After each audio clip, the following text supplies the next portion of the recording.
I think let's kick it off. So, Teaspoon, one thing that is very, very interesting to me is everything comes back to the thinking thumbprint. It seems like that's like the MacGyver, the Swiss Army. The Swiss Army knife. Yeah. The gift that keeps on giving. Yeah. No, 100% Rudolph. I do use thinking thumbprint to help identify study patterns for people. And this is the thing with what I'm going to talk about tonight. It's not a fixed program, right? So like the memory technique we'll talk about, it is pretty much a fixed thing. But again, it's very dependent on the way you process information. So for us to say, and this is what makes me sad about our education system and the way we treat our children is, we want to squeeze them into a mold that suits us. Yeah. And we're saying to them, you must learn this way, you must sit still, you must do this, you must do that, you must do the next thing. And it actually does not suit the child's internal mechanisms. And that becomes very difficult for them. So all of the stuff that we do, the first port of call is the thinking thumbprint. But then it's not the short one we, yourselves have done. There is a longer one because there are a couple of other things that we want to assess. So like, for example, learning style, and we'll talk about it in a moment, just in more detail. We have reflexive learners, we have theoretical learners, we have practical learners, and we have actionists. So we want to measure all of those things, and we structure the study program to them rather than them conforming to a generic system. That's not ideal. You want to conform it to them. Yeah. And you're going to see tonight, like even the memory technique, it uses a lot of visualization, but I'm an auditory, so I suck at visualization. So I've adjusted it to suit me. So that's what we're gonna show you how to adjust all of that kind of stuff for you. But that is now going in with the position that that you are auditory, so you know how to adapt to it. If I come to the party and I don't know I'm an auditory or somebody that likes to feel or touch, and you throw the visual book at me, then you're going to suffer. Yeah. So it's important to understand that what is your strength in terms of your let's call it the thinking thumbprint, that will tell us, you are auditory or you are a visual learner or, whatever it might be. Yes. Hello, David. Exactly. So, but I mean, without knowing that, I'm coming back to the saying, and I've mentioned it many, many, many times, you don't know what you don't know. Yeah, exactly. Yeah, so I think it is very true what you say. Our education system do lack that. Yeah.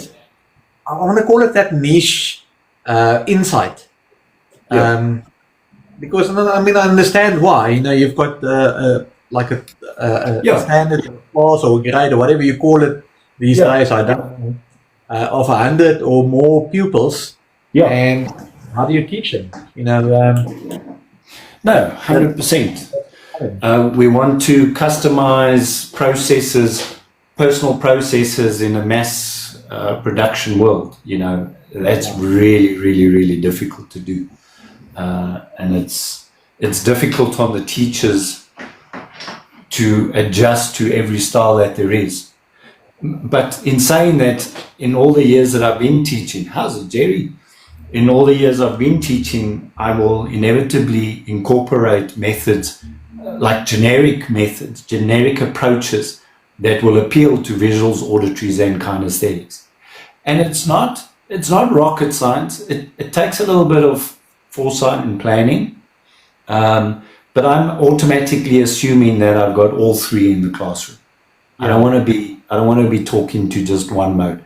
And the norm is you talk in the mode that you are, right? So if you think you're a visual you like visual stuff, presentations, you're going to do presentations and you think everybody's going to be impressed by it. And then the auditories and the kinesthetics are looking at you like you're stupid. So if you have stuff to incorporate everybody straight off the cuff, it already makes it more appealing to a larger audience.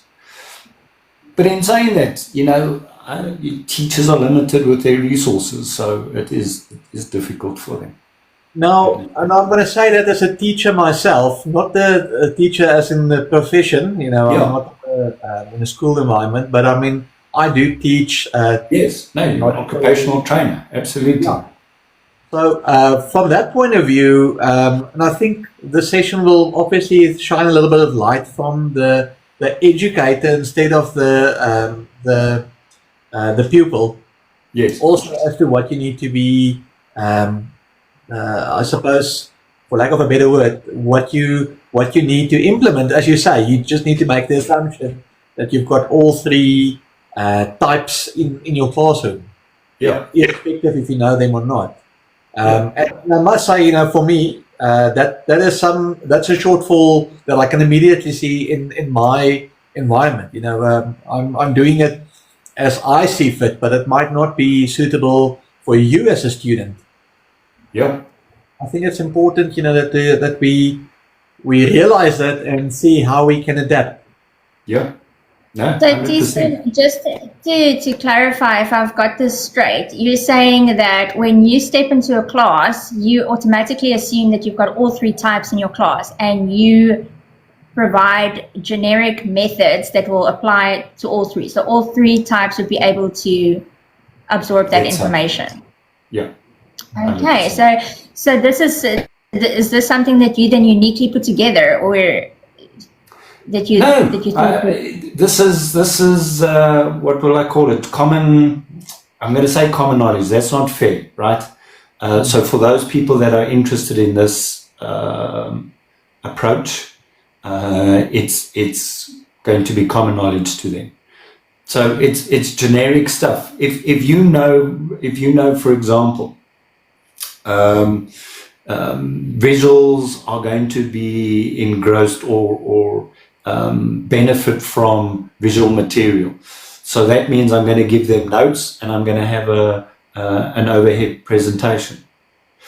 Kinesthetics want to do activities. They learn through doing, and auditories learn through discussions. So I can kill the two birds with one stone, where I'll put them in groups and I'll let them sort their own groups. What I often do is I'll put keywords on the walls, and they have to go in pairs. For example, they have to go to that keyword and look in the written material that they've been handed and find something that goes with that keyword. They need to write a description for that keyword, because even the difference also between children learning and adults learning is children are happy to be told, adults aren't. Okay. So if I say it as the lecturer, it's okay, it's interesting, but if you say it as the learner, as the participant, you're going to think it's freaking brilliant. So if I get you up against the wall and now you've looking through the notes, you know, for something for this keyword, and now you think you're a genius, you're going to be walking away there, woo, I'm so clever, I got the keyword for this, like, and you're going to remember that stuff. That's the stuff you're going to remember. The stuff I'm sharing with you, you're not going to remember. You're not going to remember. Okay? So that is straight off the cuff. The problem with all of this is to have them going around the room and doing this all around the room is time consuming. Yeah. And that's the problem with proper facilitation, is it is time consuming. It's not as when we are content focused. I can just stand in front and just lecture it. It's quick, but it's not effective. It's not necessarily achieving the proper outcome. Does that make sense? Yeah, it does. And I feel like it already puts you ahead, because just understanding that and understanding that there are different types of students that learn in different ways already prepares you. That puts you a step ahead, I think, of a lot of other teachers. So I think that's great. Yeah. Yeah.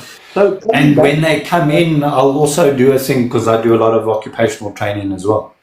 I'll go around the room and let them introduce themselves and all that. Tell me a little bit about yourself, and I do that very specifically because I want to know what patterns they have. Right. So while they're sharing their name and where they come from and who they are and what they do, okay, this is a visual. You're Okay, observing. height. Okay. Yeah, exactly. And then I will. Yeah, well, I've identified them, and then I'll go and stand next to the kinesthetics and pat them on the back when they need it. Yeah. Yeah. Funny enough, I do the same, but for a different reason. Okay. Why do you do it? So, you wanted to ask something or say something? No, Rudolph, I was gonna just say to you, you were trying to say something? Yeah. So, I mean, I do it because, I mean, when somebody steps into my classroom, it's probably the first time I ever see them or meet them. Yeah. Okay. I've got no idea what their skill level is like, so if I go off on a tangent, and explaining stuff, and they don't know the basics, like the fire triangle. Like, I mean, we've spoken about that, many times, but if you don't know that, you're building on a false foundation. So I normally ask the guys, okay, please tell me about you and, how much experience. So I do exactly the same way, but as I say, I do it for a different purpose, to gauge their technical abilities. No, I also do it for the technical abilities. You must, Rudolph, 100%. That's a great place to start. Yeah. I'm just doing the extra. But now, getting out of the inside curiosity, info. how do you tell a audible from a visual from a kinesthetic, just by asking about their background? Eye movements and language patterns. Ah, okay. So that's where the psychological part of you now have the upper edge. But it's not. Yeah, but the thing is, you struggle maybe once or twice to really identify. Even if you must take half an hour, the first half an hour, and try and figure out what people's patterns are. Once you've cornered the patterns, you change the dynamic. So in the beginning, I'd make them do exercises. Icebreakers. Yeah. Icebreakers are also there. Yes, you break the ice and you get people comfortable with each other and all that kind of thing. But it's another opportunity to see who's the kinesthetic, who's the auditory, who's the visual. In that kind of setup, auditory is like their personal space. So look for the person in the corner, trying to avoid everybody. That's your auditory. The person running around the room and touching everybody, getting all excited in the icebreaker, you got to know that's the kinesthetic. Yeah. So you do all of these things. You design these activities, yes, to make people feel better, get the process rolling, but at the same time, you're gleaning information from them at the same time. Yeah. Okay.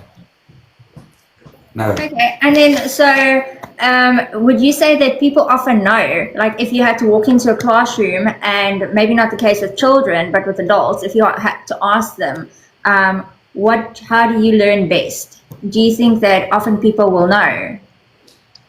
No. Okay. So if they are in classroom as adults, there's not many people sitting in a classroom, right? I often get adults in the classroom and saying, they haven't written in 10 years, they're doing everything on computer these days and that kind of thing. So when you say to them, how do you learn? What's comfortable for you to learn? No, they don't know. So a lot of the courses that I present are a week long. So by the end, the last 30 minutes, 40 minutes of the session, there's a lot of homework to do. There's a lot of studying to do. I'll go around the room and I'll say to them, this is your learning style.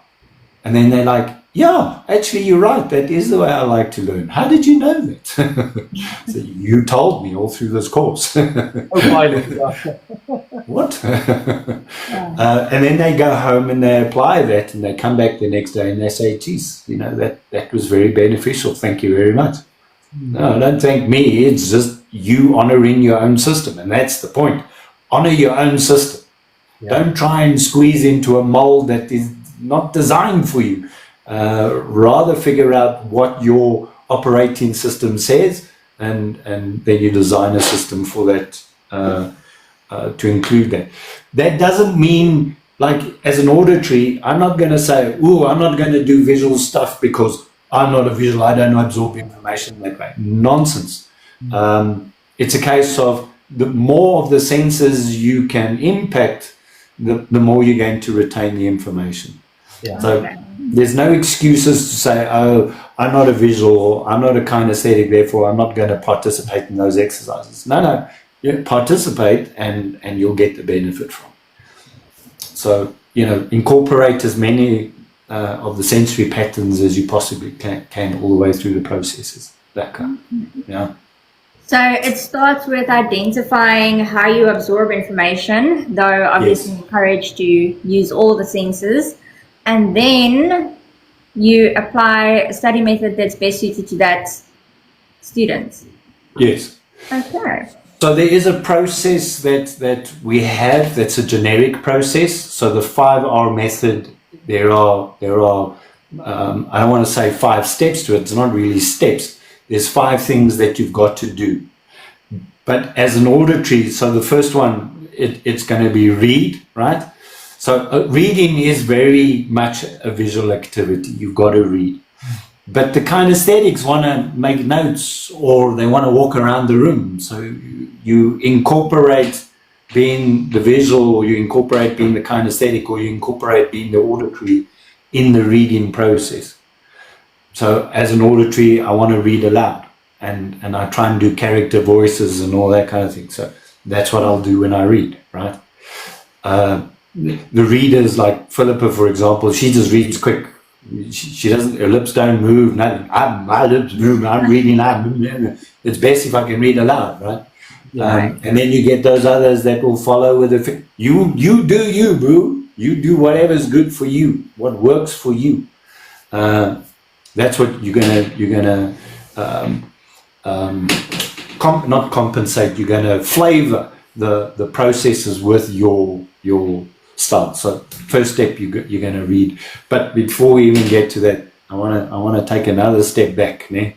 So have you heard of Bloom? Have you heard of Bloom's taxonomy? No. I'm also not familiar. Okay, so Google it quickly. Google it. Okay, Rudolph, that's going to have to be you because you've got the second device. Am I putting you on pressure here? Okay, so the thing with Bloom's taxonomy is,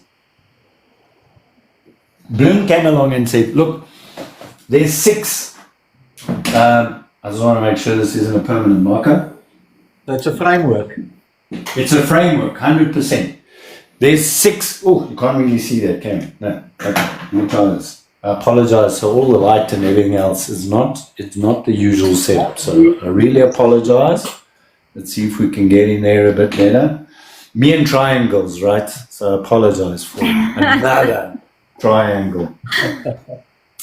So Bloom says intelligence has a hierarchy structure, right? And it starts off with remember. Yes.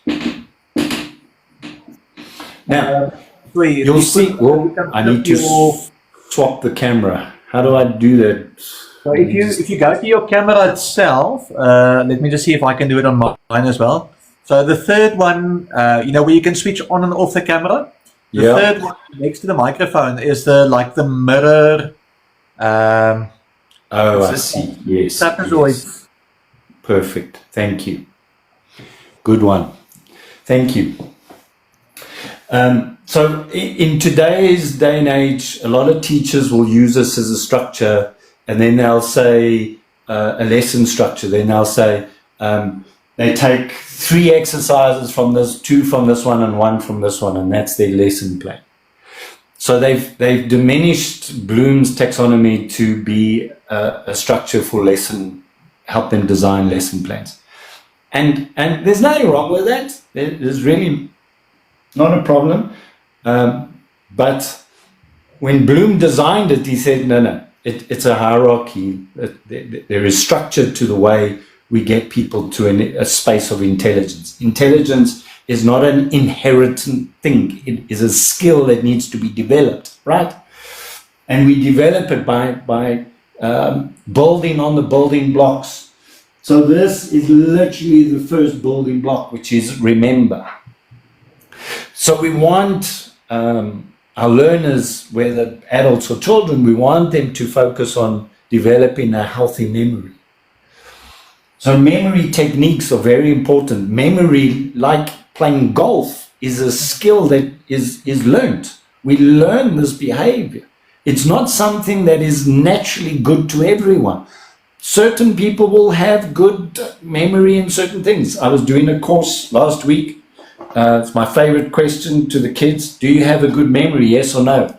And all of the kids are like, no, don't have a good memory. But I was sneaky. I was playing them some of the tunes that happened, being played by the young people at the moment.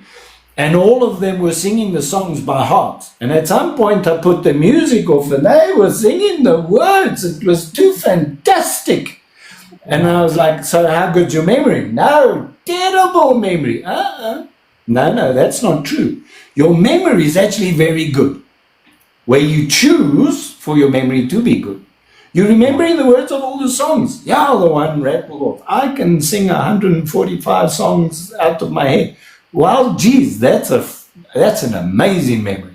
But you can't memorize 10 words in a sequence for maths or history, or that doesn't make sense. I don't have a good memory. No. It's a choice. You don't have a good memory for that. The fact that you can memorize 145 songs says you have a brilliant memory, right? Right. So we're happy with that, yeah? We're happy with that. Okay, next level. Because we don't want them just to remember, we want them to understand, right? And you'll see once they've got the memory down, and a lot of people, when they go through the memory technique, they're like, but when does the learning happen? No, when the memory is functioning, the aha moments kicks in. And then people start understanding the work that they are learning. And then when they understand, they are able to apply. And these three are the foundation. They're the basics. This is the bottom of the barrel. We don't want, I'm sorry, I see that there's light glimmering off this thing. And I don't know what to do to get the light off it. I apologize. That's okay. We can see what's going on there at least, so that's fine. Can you see the triangle, Tspoon? We can see the triangle. I can see the triangle. That's the important thing. It's the triangle. Oh dear. Then once we've got applied, we've got analyze. Once we've got analyze, we've got evaluate. So yeah, that they must be able to test something, right? So we'll give them a list and we'll leave 2 or 3 words out of the list. And then we'll ask them what's missing. Yeah. In evaluate, this is then the ability to look at somebody doing a process, and just by looking at the quality of the work and where they are in the process, looking at it and saying, yes, you are going to succeed, or no, you're not going to be able to succeed. That's evaluate. And then at the very top, we've got create. Right? So I say to the young folks on course last week is, if you're learning music, you want to learn the music notes. Right? If you're learning to read music, you're learning to play the piano. The first thing you do is you memorize the notes and where they are, where the keys, where each note is on the piano. Once you remember all of that, you're going to start understanding. When you're reading a sheet of music, you're going to understand what it's asking you. Once you can understand what it's asking you, to apply it, to actually take that sheet of music, read it, and then apply, no problem. And once you've got all of this down pat, then you're going to be able to start writing your own songs. We don't expect you to write your own songs from the word go, because that's going to be too overwhelming. So it is a process of growth and development, right? right? It's a process of growth and development. And our study methods are looking at this and saying, well, what we want to do is we want to establish these three foundations. They must be able to remember, they must be able to understand, they must be able to apply. That is the bare essentials from grade 7 to matric. And most occupational, courses, occupational skills development courses, that's what they're asking you to do, is these three levels. So you can see all of it rests on this one. We want you to have a good memory. We want you to remember the facts. Yeah. Does that make sense? 100%. Yes.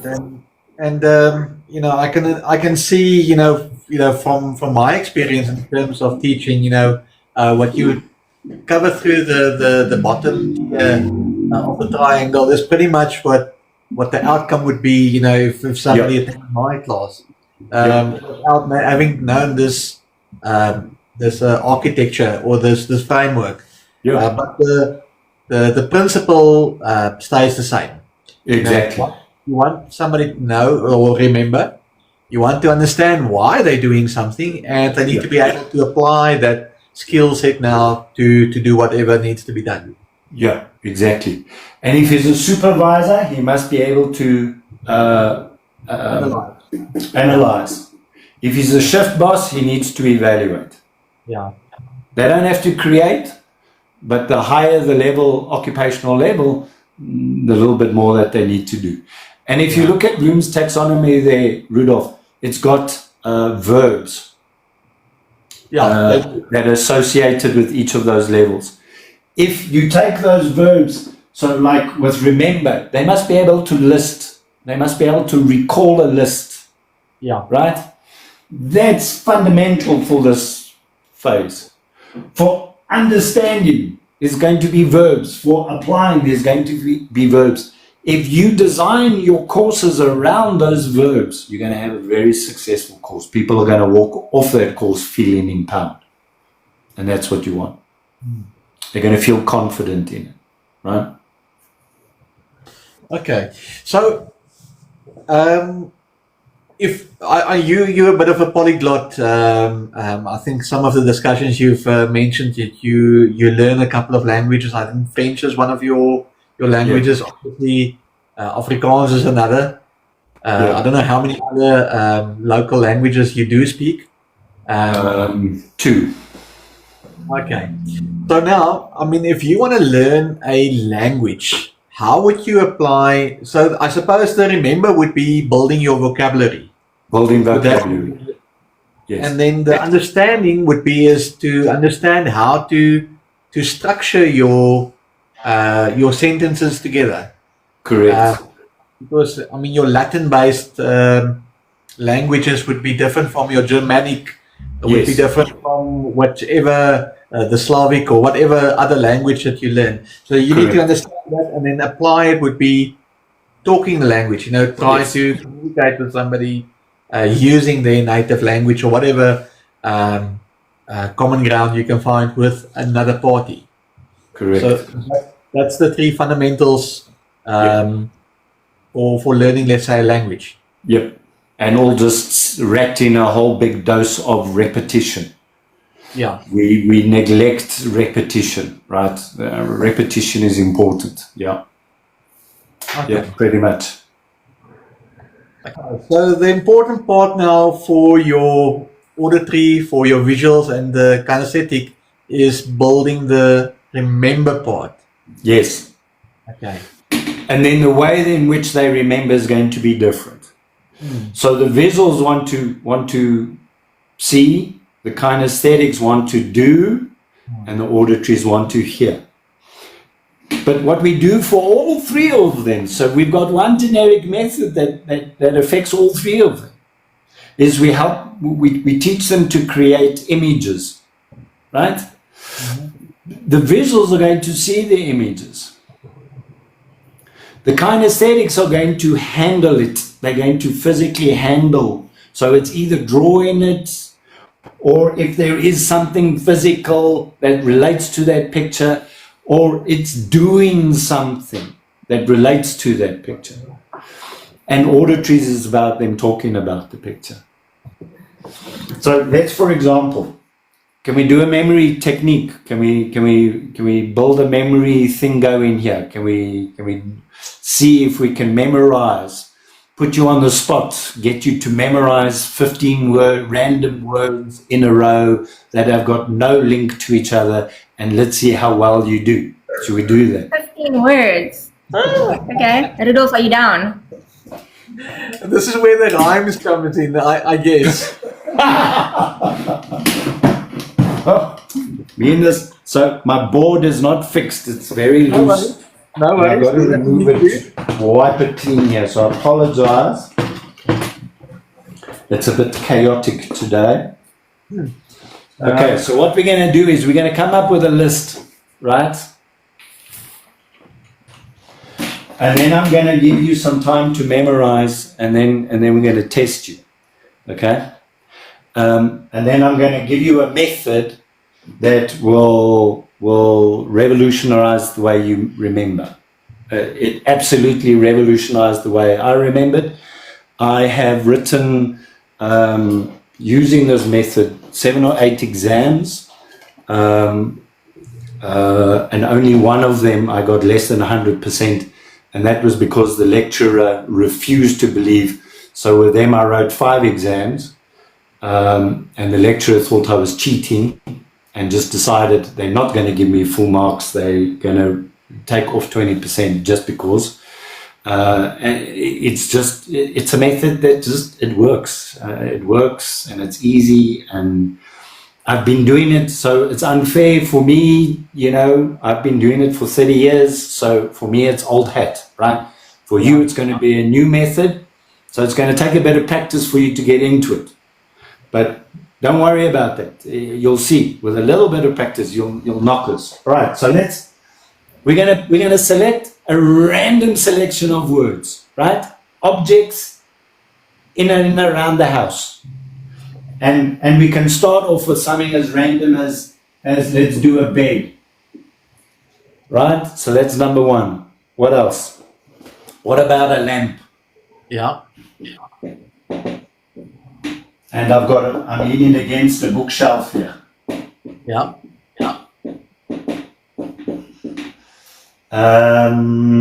Apple. Eh? Apple. An apple. Okay. Can we add a desk? We can add a desk. And perhaps like a rug. A rug? I'm sitting on a chair. Can I add a chair? Yeah. What else? I know it's not all homes, but most of the homes will have a lawn. A lawn.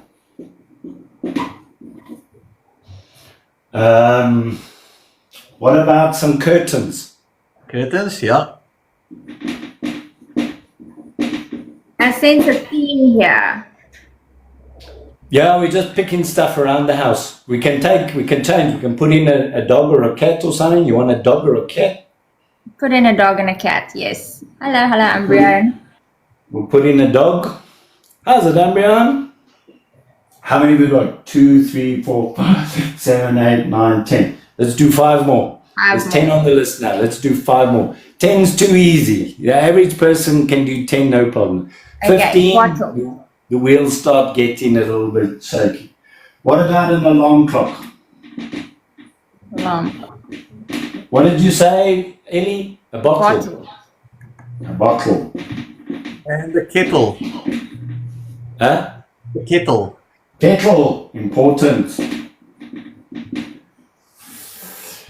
What else? So, cutlery. Cutlery. Yo, I'm getting right to the bottom of the list here. That's fine. And let's say crockery.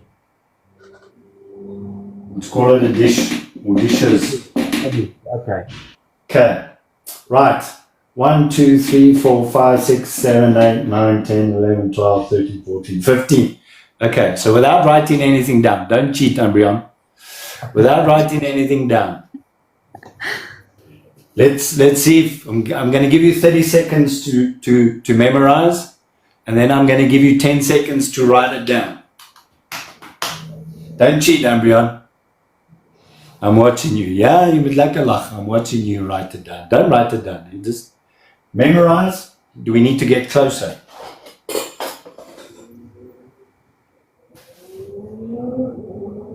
So we've got a bed, we've got a lamp, we've got a bookshelf, we've got an apple, we've got desk, rug, chair, dishes, lawn, curtains, dog, alarm clock, bottle, kettle, cutlery. The screenshots, hey, that's cheating. That's cheating. That's cheating. No screenshots.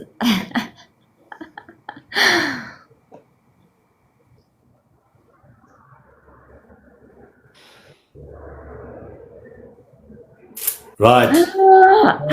Write it down. Yeah, you thought I was joking. Okay. Write it down. Does it have to be in order? Ideally, yes, but you don't have to put it in order. When we do the memory technique, you'll see it'll be in order.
You done? Not quite.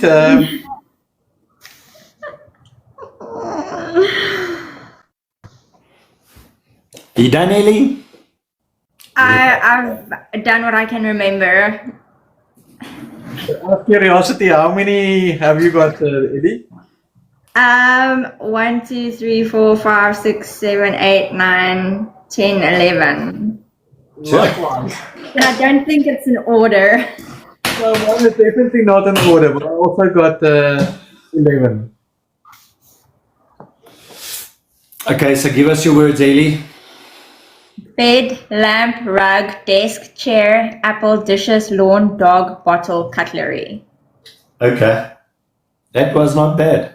So those are all correct words. You've obviously missed a few, but those were the correct words. That's great. Okay, Rudolph? So I've got bed, desk, chair, rugs, plates, alarm clock, cutlery, apple, lawn, shelves, and dog. Wow. Okay, that was also not bad. Well done. So That's yeah, good. the one I immediately, when Ellie said it, is the lamp. I did not put the lamp. I don't know the other three. The other three for me has gone down the drain. Bed, lamp, bookshelf, apple, desk, rug. Okay. Curtains. I've missed curtains. And Yeah, you missed the curtains. bottle. Kettle. I've missed kettle. Kettle. You were the one that gave us the kettle. Damn it. Hey, painted. I painted. I painted. Okay. So what we're going to talk about is we're going to talk about a memory method called the train technique, right? And it is I love it. It works for me. It has worked for me for the last 20 odd years. Like I said, I've studied stuff as disconnected as the law So I did the Occupational Health and Safety Act, I did the Mines Health and Safety Act, and I did the Animals Protection Act, and the Animals Amendment Protection Act. And in all of those, I've written exams and just, aced them. And that is walking out of the classroom and not going to study. I just revise. So over the years, I've developed a technique where can create the pictures really, really quickly. And I'll do that in classroom. And then when I go home, all I'll do is revise. And I'm gonna show you how that works now. Okay, so the train method is literally it's saying this. If we had a train, right? This is our train, and these are our cars. Okay? Well, they need wheels. Okay. The train method basically says this. The train will leave, and if it goes and they are connected, right? Then all of the all the cars will go with. Do you agree?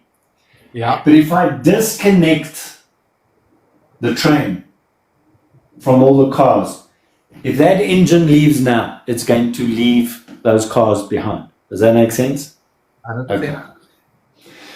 So in the memory technique, the train engine here it gives us the context. It helps us understand what it is we are memorizing. And often that's got to do with the heading, maybe the subject title, but it is the key is often the heading of the work. This is what I am memorizing. And each of these trains each of these cars literally is a subheading in that chapter or in the book. Right? And what I'll do is I put an object in each of. So that's my bed. Okay. Yeah? Next one is the lamp. So I'm going to put in a lamp. Terrible drawing of a lamp. Next one is the bookshelf. Yeah?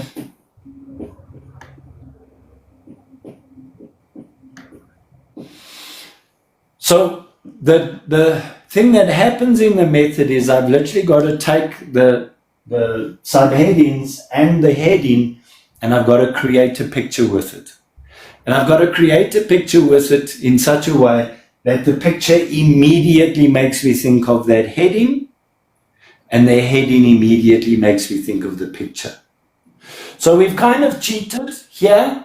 We've taken items around the house, right?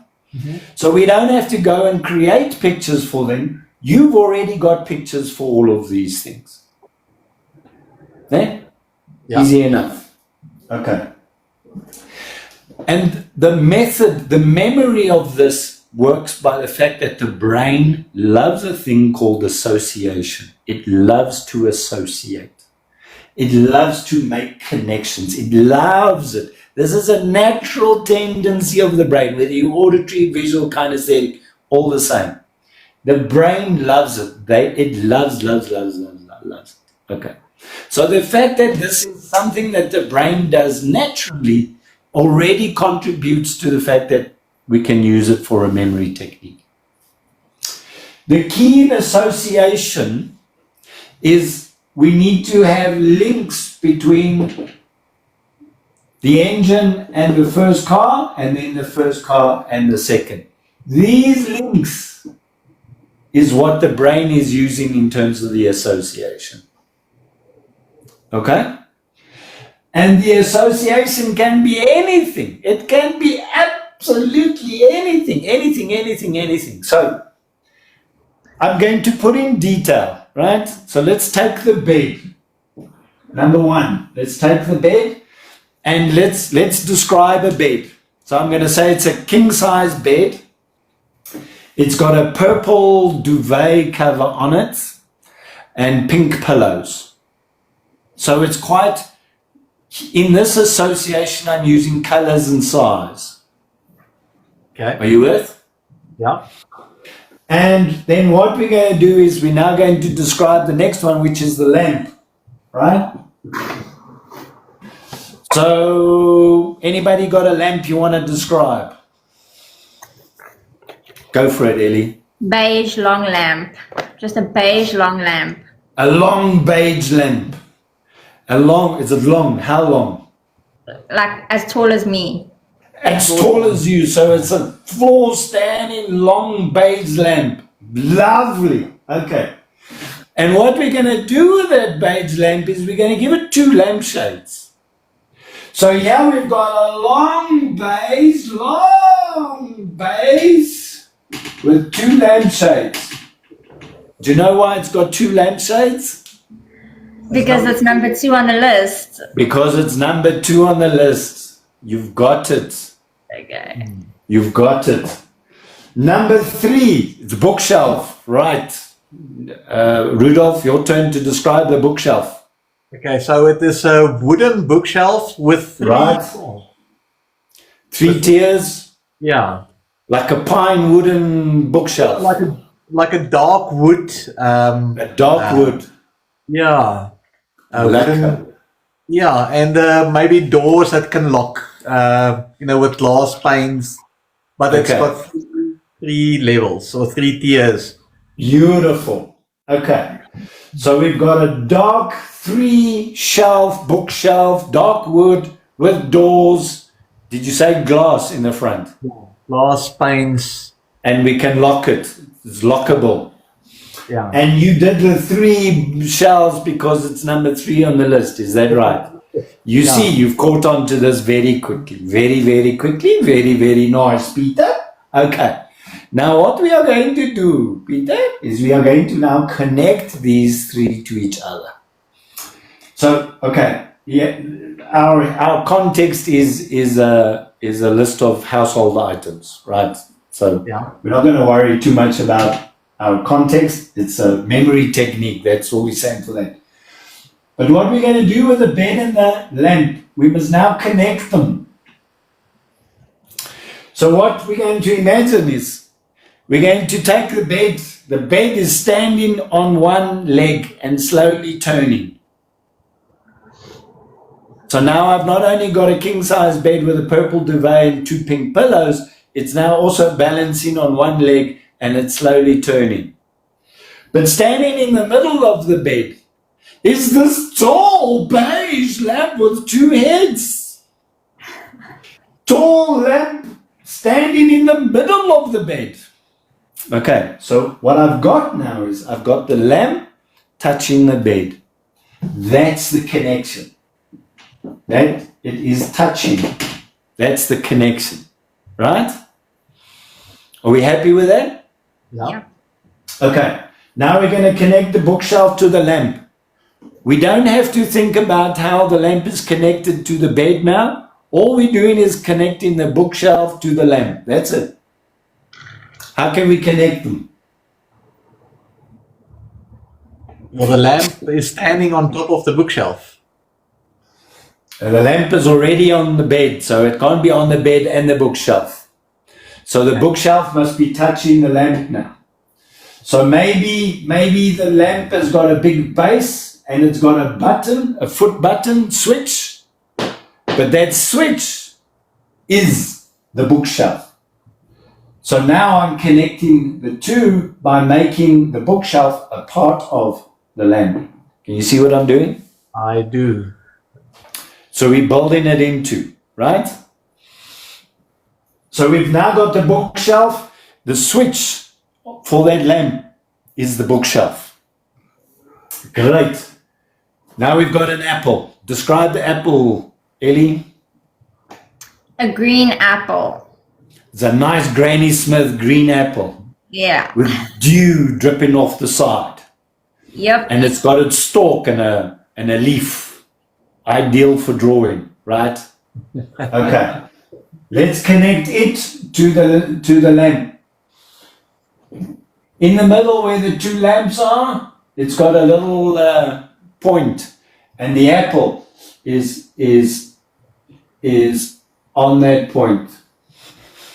We okay with that? Yeah. Great. Now we got a desk. Are you describing the to the bookshelf? Actually, you're right. Thank you, Painted. It mustn't be on the lamp. Because I was also just wondering, can they connect to any item or must they connect to the last item? No.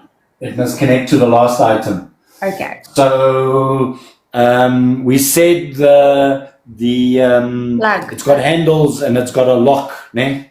Yeah. So that key apple. that is the apple. The key is the apple. Ooh, it's the apple to unlock the bookshelf. We like it. Right, next one. The Yes. abstract painting of this whole thing happening, you know. Lekker. No, I'm glad she's here. Otherwise, we would have missed out there. Right, desk. Let's connect the desk. Describe a desk, Rudolph. Okay, so the desk, okay, so it's a steel desk. So Yes. let's just make it something unique. And what shall we use as 5? So something to associate the desk. Maybe it's got 5 drawers. 5 drawers. 5 drawers would be good. Okay. Steel desk with 5 drawers, and we need to connect it to the apple. We need to connect it to the apple, so it can either be the stalk, maybe the leaf is the table with its 5 drawers. A steel table with 5 drawers. Okay. Yeah. Happy. Good. Next, rug. Go, Ellie. Describe the rug. It's a bright pink flying rug. It's a bright pink flying rug. Love it, love it, love it, love it. And this bright pink flying rug is painted onto the 5th drawer of the desk. Okay. We good? Yeah. It's painted onto the 5th drawer of the desk. Okay. So we've got a big king size bed, purple duvet, pink pillows. It's standing on its corner, slowly turning. In the middle of the bed is a lamp, big beige lamp with 2 lampshades. The button of the lamp is a bookshelf, which is a large, dark wooden bookshelf. It's a very interesting painting. It's got 3 tiers, it's got doors, it's got glass front, and it can lock. And the lock of it is an apple. It's a bright green apple. It's got a dewdrop coming off it. The stalk is in there, and it's got a leaf. That leaf is the big metal desk. It's a nice large desk, and it's got 5 drawers. The 5th drawer has a picture of a pink flying carpet on it. It is a pink flying carpet painted on the 5th drawer. Great. Let's do number 6. Can I do the chair? I'm sitting on a bright blue. Oh, wrong way. No, wrong way. I'm sitting on a blue chair. Yeah. We good? Yeah. I'm sitting on a blue chair. So it's a plastic blue chair. And it's 2, 3, 4, 5, 6, number 7. It doesn't have holes in, but we're going to imagine it's got a pattern, right? With 7 holes in the back, right? I don't know what kind of pattern. Maybe a spiral pattern with yes, visual mnemonics. Exactly, Rocky. Are we good? Yeah. And then the dishes. Who's describing the dishes? Go for it, Ellie. Fine china dishes. Fine china dishes, right. And there's 8 of them. So it's a pile of fine china dishes. Hold on, we haven't attached the rug and the carpet yet. So let's take the chair, the desk, the rug, the chair, and the dishes. We're going to connect them now quickly, right?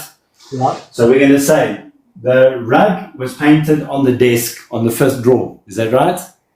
Yeah. The chair is where? It's connected. It's connected to the rug. Maybe it's tied to the tassels of the rug. Tied to the tassels of the rug. Are we okay with that? Yeah. Yeah. You okay with that? Tied to the tassels of the rug. The tassels are holding the rug, are holding the chair with its 7 holes. Good. On the seat of the chair is a pile of fine china dishes. There's 8 plates. Yes? We happy? Yeah. Yes. On the 8th dish is a lawn growing. Lush green lawn growing. Are we good? Yep. Lush green lawn growing. There are, let's see, what is that? 6, 7, that's 8, that's 9, this is 10. Of 10 of the blades of grass happen to be curtains. What color are the curtains, Rudolph? Let's go with white curtains. They're white curtains. So of the lawn, there are 10 white curtains. On the 10th curtain is a picture of a dog. What dog? What kind of dog? Give it a breed. Pug. A pug. So there is a picture of the dog on the 10th curtain, a pug. Pug on the curtain. Good. And this pug has got an alarm clock, a red alarm clock. You know those old-fashioned ones with those bells on the side and then the little hammer in the middle going. No? He's got that in his mouth. And it's 12 o'clock on the clock. It's 12 o'clock. And the big arm of the clock is a bottle. What color bottle, Rudolph? A green beer bottle. A green beer bottle is the long arm, is the minute arm of the clock. Yeah. I like it. Engraved into the bottle is a picture of a kettle. I've been using one for the gas. It's a red one. Yeah. And then when it boils, it whistles. Yeah. Oh, I can't whistle. Whoop, still can't whistle. That was a terrible whistle. That did not sound anything like the kettle. Right. And then a whole bunch, 15 knives and forks are coming out of the spout of the kettle. All right? So let's go through this one more time. We've got a bed. Standing in the middle of the bed is a lamp. The light switch, the switch of the lamp is the bookshelf. The key to unlock the bookshelf is an apple. The leaf on the apple is a big metal desk, and that has 5 drawers. On the 5th drawer is a picture of a flying rug. It's got nice tassels that are holding on to a chair that has got 7 holes in the shape of a spiral. On the seat of the chair is 8 dishes. On the 8th dish is a lawn growing, nice lush green lawn. 10 of those blades of lawn, 10 of the blades of grass happens to be white curtains. The 10th curtain has a picture of a pug on it. The pug is holding a bright red alarm clock in his mouth. The alarm clock minute arm is a bright green beer bottle. Etched into the beer bottle is a bright red gas kettle that's whistling. Okay, I can't whistle. Okay, something like that. Coming out of the spout is 15 knives and forks. Right. Okay. Give me the list. No, don't write it. Just give me the list, top to bottom. Okay, so first is the bed. It's the king Yes. size bed. with the purple duvet and the pink pillows. Yes. Onto that is the lamp. So lamp is number 2. It's got 2 lampshades. Yes. The button of the lampshade, or the button of the lamp, is the bookshelf with 3 here. So that's number 3. Yes. Okay. So number 4 is the apple, because the lock of the bookshelf, is the apple. Correct. It's got its stem with the leaf. The leaf is not there's a table. Yes. With 5 drawers. So that's table is number 5. On the 5th drawer, there is a flying carpet. Correct. Okay. And the tassels is connected to a chair with 7 holes. So the chair is number 2. On the chair, there's 8 plates. So the plates is number 8. Number 9 would be the lawn. Yes. The lawn has got 10 blades that are curtains. Correct. The curtains has got a painting of a pug. Correct. The pug is holding the alarm clock. Yes. The alarm clock's the minute arm is a green beer bottle, and it shows 12. Okay. So number 13 is a picture of a kettle. Yes. And the kettle is the red kettle. Yes. And it has got in its spout 15 knives and forks. So that's, I think it's a lot. You got it. Done, Rudolph. Right, give me the list backwards, just the objects. Okay, so it is the cutlery, it is the kettle, it is the the beer bottle, it is the alarm clock, it's the pug. Yes. It is the curtains, the lawn. Yes. It is the plates. Yes. It's the chair. Yes. The tassels from the carpet. Yes. Then it is the carpet is painted on something. Onto the 5th drawer. So that is on the table. The table is hold on. Let me just now think about it. The 5th drawer. It's the apple. It's the leaf of the apple, right? Bookshelf. The lamp. And the bed. Right, what's number 5? It's the table. Right. At what number does the curtain sit? Number 10. Right. What number is the chair? The chair is number 7.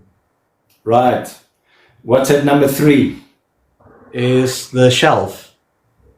Yeah. Or the bookshelf. So give me just the odd numbers down. Okay, so it is the bed, it is the shelf, it is the table, it is the chair, it is number 9 was the lawn. Yeah. 11 was the pug. The pug. Then 12, 13. The lamp. That was the bottle.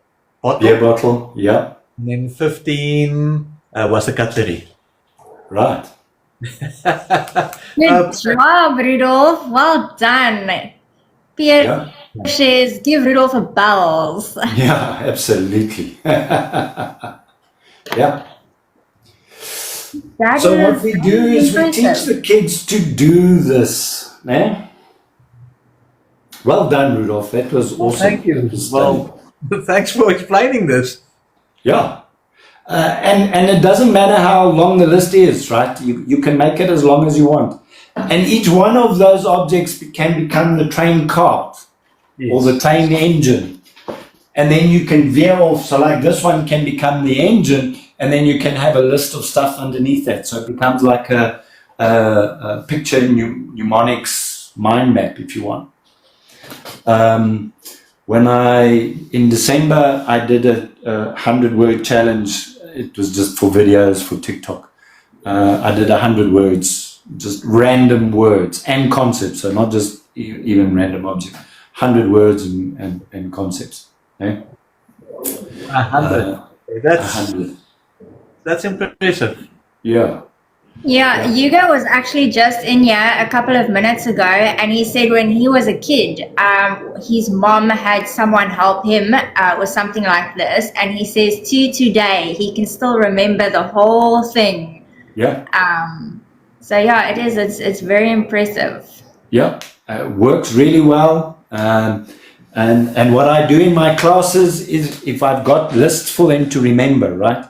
So often there'll be like a list of principles or a list of benefits or a list of skills or whatever the case may be. We literally will get them to, on the whiteboard, we'll draw the picture, and I'll use, colored pens, and we'll draw it and describe it and all the rest of it. And I get them up out of their chairs and we act, and they can imagine the connecting, the flying carpet, I'm sitting on the flying carpet and I'm painting it on the fifth drawer of the bookshelf. Eh? And then they think I'm nuts. They think I'm absolutely nuts. But then by the end of the course, I'll say to them, okay, so we covered 20 points today. What were the 20 points? And they go through the list, and I'll say, what's number 1, what's number 5, what's number 7, 10, describe what's at number 12. Because once you can remember it, remember Bloom's taxonomy, once you can remember it, to understand it is a lot easier.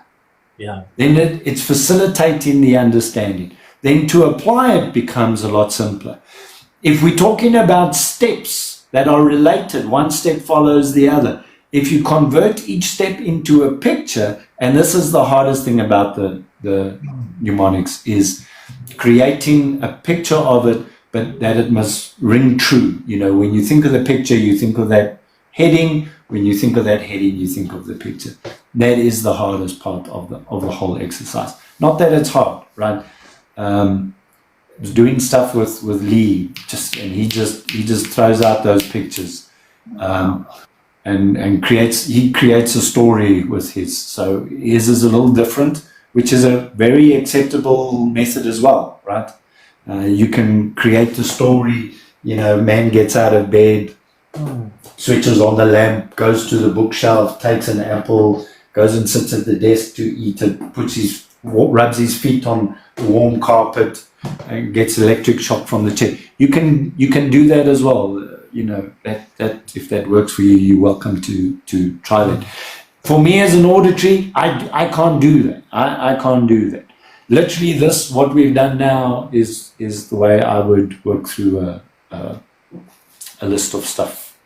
And then then the revision that you do is you just make sure that you can remember all of the items. You make sure that the connections are good.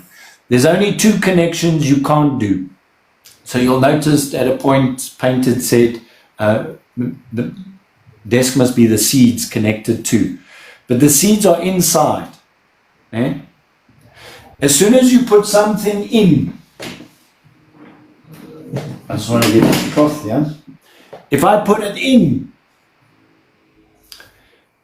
right, now it's in. Now I can't see it. Then I've broken the link between those 2 cars. So I'll remember everything up to whatever it was that was inside, and then I'm going to forget the rest. So you don't want to put it inside, and you don't want to put it underneath. So like the rug, you didn't want to have anything hiding in, not if the apple is cut in half. Yeah, exactly. Then you can see it. Those are the only 2 you don't want to do. You don't want to have it in a bookshelf. Like if it had solid doors, that's why I just emphasize that it had glass doors. If you've got solid doors and you close the doors, whatever's on the inside your mind's just going to say, bye-bye, forgotten. Okay. So Forgotten. be able to see it. That's the first one. What was the second one? Yeah. So stuff that you can't do. So don't put it underneath and don't put it inside. So don't put it inside a box, or don't put it underneath a rug, or in your pocket, or whatever the case may be, because then your brain's not going to follow that process. What number is number 7? That's the chair. Chair. Yeah. At what number was the desk? Number 5. Right. Yeah. And you'll remember this. You'll see. You'll wake up tomorrow and you'll rattle off the list. That's no problem. So when you do this with a child, right, immediately their confidence goes up. As soon as their confidence goes up, they're enjoying the process. Now this is something, it's building my self-worth. This is nice. I like this. If you can get them to the place where they say they like the learning, you've got them. You've got them hooked. Here's a question now. So let's say, for instance, I want to remember a telephone number, because that's something I struggle with. I really need to make an effort, to learn a number offhand. Yes. I've had my company number for the last 5 years and only remembered my own number the last year or so. I don't dial myself. But would you do a similar the train thing, with items that you make up? Yes. Instead of learning, let's say, I'm going to take an arbitrary number. Let's say the 5th number in my telephone number is, let's say, number 7. Yes. Would you then make something up in the train in position number 7? To say, or how would you do it like a telephone number? Let's So what they do with number mnemonics is it takes a bit more work, right? Yeah. Where you would actually sit and create fixed pictures for each number. So for a 1, maybe you've got a tall building or a lamp pole, something long and skinny. Yeah. For number 2, you've got a swan. So once you have set pictures, set icons for each number, then those numbers don't change. Those pictures don't change. And then it's literally, now you remember in a telephone number, you're using the same, you connect it in the same way, and then it's the order that you connect it. But the context, the heading becomes very important. So work telephone number, maybe you'll see the works logo or something, and then you connect the rest of the mnemonics, rest of the pictures to that. Very, very, very, very, very powerful. I've just got another follow-up question. So, Yes. let's call it the locomotive or the Yes. How do you do the association? Because we've just done now the household items, Yes. but we did not do a association between the household items and the yes.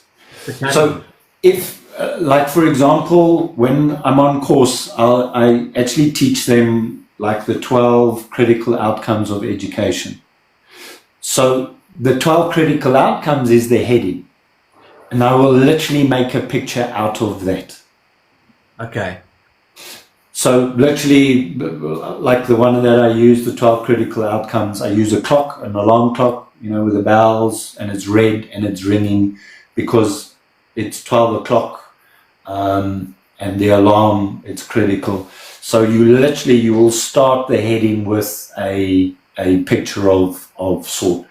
That the heading makes you think of the picture, and vice versa, the picture must make you think of the heading. It's very important, and that's the revision that you do. So if you spend, like when I'm studying law, it'll take me, for a whole section, it doesn't take very long. It takes maybe 15 minutes. Like we were a bit slow today. This kind of list shouldn't take you more than 5 minutes to memorize because we've already got the pictures. But for me to sit, create the pictures, and then connect them. A list of 15 takes me about 20 minutes, 25 minutes to do. Okay. Yeah. Now, anywhere where you have to memorize lists of stuff. I don't even memorize lists. I will take the chapter, and each subheading in the chapter I will turn into a picture. And that's also what we teach them in the study method, right? Can I rub some of this off? Sure. I think we've got it memorized now, so. We'll test you in a minute. So what I teach them is if this is their page, I get them to do a border of about a third, right? So you'll take your notes here, you take keywords here, and you draw the pictures here. And it's only for the headings, exactly, you make a big margin. And you draw the picture for the subheading. And it's as simple as that. So I used to take notes, keywords, and then when I go home, I'd do the pictures. But I got lazy, because then I realized it was easier to sit in class. I write the heading, draw the picture. Don't bother with the keynotes. Write the heading, draw the picture. When I get home, then I'll connect it in the train method. And that's the revision that I would do at home. So to go from a class, especially if it's a good lecturer, to go from a class where you have a good lecturer, I'll go home, do the train method, do the connection. The next morning, I'll just revise the connection, go and write the exact, get 100%. No problem. And I can see why. Yeah. No, very, very, very, very easy. It's very, very, very easy. The other thing that I say to parents, what you need to help your kids with is defining keywords, because I realize kids don't know how to do keywords, because when you ask kids to summarize, they have a tough time summarizing, and it's the fact that they cannot answer, they don't know how to identify what keywords are.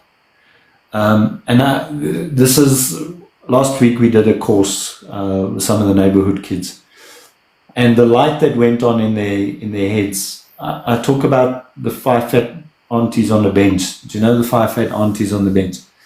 This is not rocket science, right? So keywords are easy, guys. The 5 fat aunties on the bench. Mine aren't so fat. So the bench is how. Yeah. It's the H for how. Yeah. Who, what, where, when, and why. Keywords answer those questions. So this is coming back. Obviously it's not the how, but have you worked with Six Sigma? Yes. Okay, so it's the 5 whys. Yes. So this is very similar to that technique, is to delve down to the root cause of Yes. problem. Yes. So in this instance, it's the keyword. So the root cause would be the keyword. Correct. Okay. So in Sigma, they're talking about keywords. But if you've got a 10-year-old reading a passage, you want to ask them, well, who's the passage talking about? Who are the individuals or organization? So that's your first question that you need to answer. The keyword is going to be answered by the question who. What are they doing? Where are they doing it? When are they doing it? Why are they doing it? How are they doing it? The answers to those questions are your keywords. I realize that a lot of people have a tough time identifying keywords. They don't know how to identify keywords. And they try and remember all of the fluff. All of the fluff is just going to confuse you. Get it down to the keywords. Yeah. Yes, Rocky. So this is also, it's called the castle method, using rooms in a house, right? So basically you attaching an item, I want to call it the mnemonic, the icon or whatever it is for your subheading or whatever the case may be, to an item. So you use rooms in your house that you are familiar with. So if you imagine walking into your house, the front door is going to be the title. When you open the door, what do you see? Light switch. We were talking about telephone tables the other day. They don't make those anymore. There's a telephone table, there's a carpet, there's a bookshelf, there's a wall, each one of those things in the room you attach one of the items in your list to. The thing for me was, if you are memorizing steps, I stand corrected. I'm not great with the castle method or using the house method. A lot of the stuff for me, I wanted to be pedantic and remember, in sequential order, and identify numbers and then just rattle off that list. So for me, that was this method.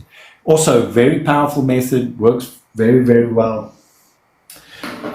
Just subsequently, the method of exaggerating the images and putting exaggerated movement and colors and flashing emphasis, flashing lights and all that kind of stuff. That worked very, very well. There's a guy that memorized, he holds the record for quick memory. They took 2 decks of cards and then shuffled them into each other.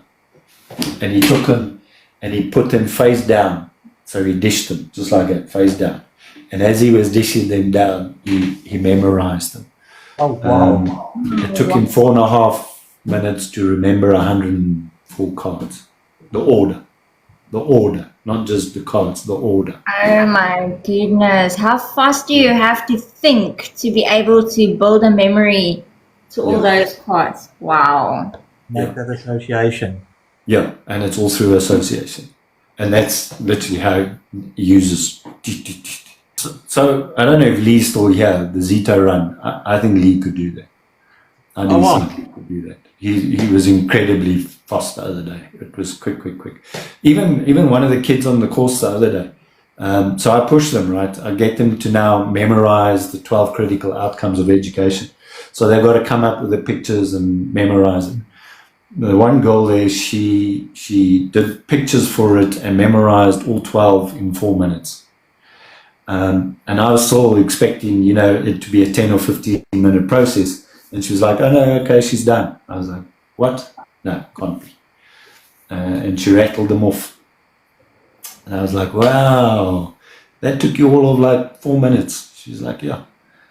So if you are high visual, and you're thinking at those speeds, then yeah, good luck to you. Them auditory, I was not doing that. It takes me a little bit longer. Is Lee a visual? Lee's a visual, yeah. Okay. High visual, high towards, high future. That combination just makes for rapid thinking, rapid visualization. Yeah. And he uses a lot of visualization techniques. So he does it really, really quickly. And you can get there, right? So I keep saying I'm not a visual, but I'll travel. I used to travel between Middelburg and Joburg quite a lot. And I would go past cars and I would memorize who's driving it, what they're wearing, how many people are in the vehicle, what the registration number was, what the car was, just for the sake of practicing the method. And then often in the afternoons when I drove home, I'll drive past the same car. And you remember.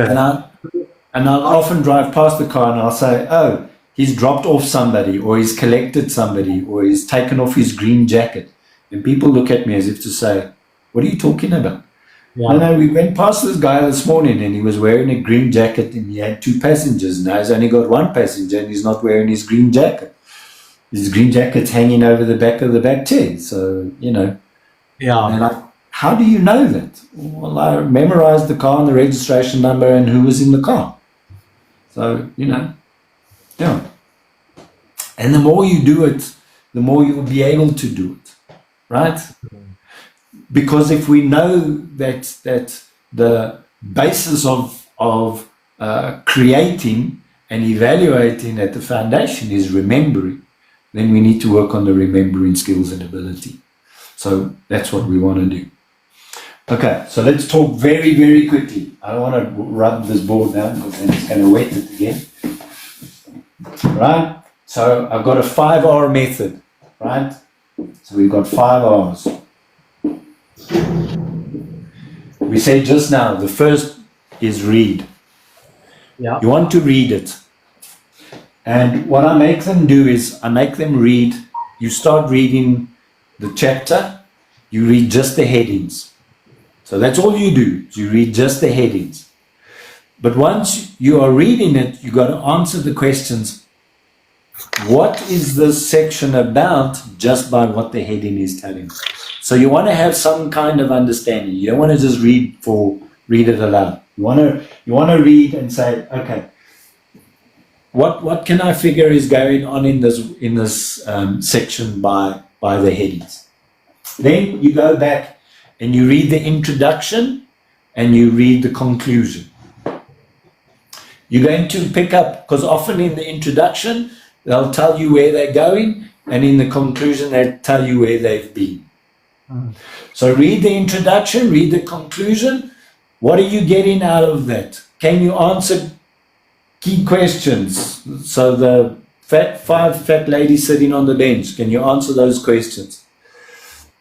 Yes, no. Okay. Now you go back and you read the whole section. Now you read it properly. And you underline keywords and all that kind of thing. And now you are putting it all together. So you are reading 3 times, right? 1, you read headings. 2, you read introduction and conclusion. 3, you read all the details. And then you read it and mark all of the keywords. Then what you do is you're going to take those keywords and you're going to go and rewrite it. You're going to find a way of making notes for yourself. So this is you summarizing it.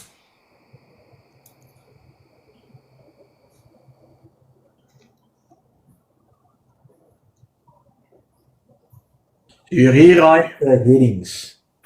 You rewrite it. So what I do there is I'll write the headings as they are, and underneath the headings I'll write the keywords. Number 3 is you reduce.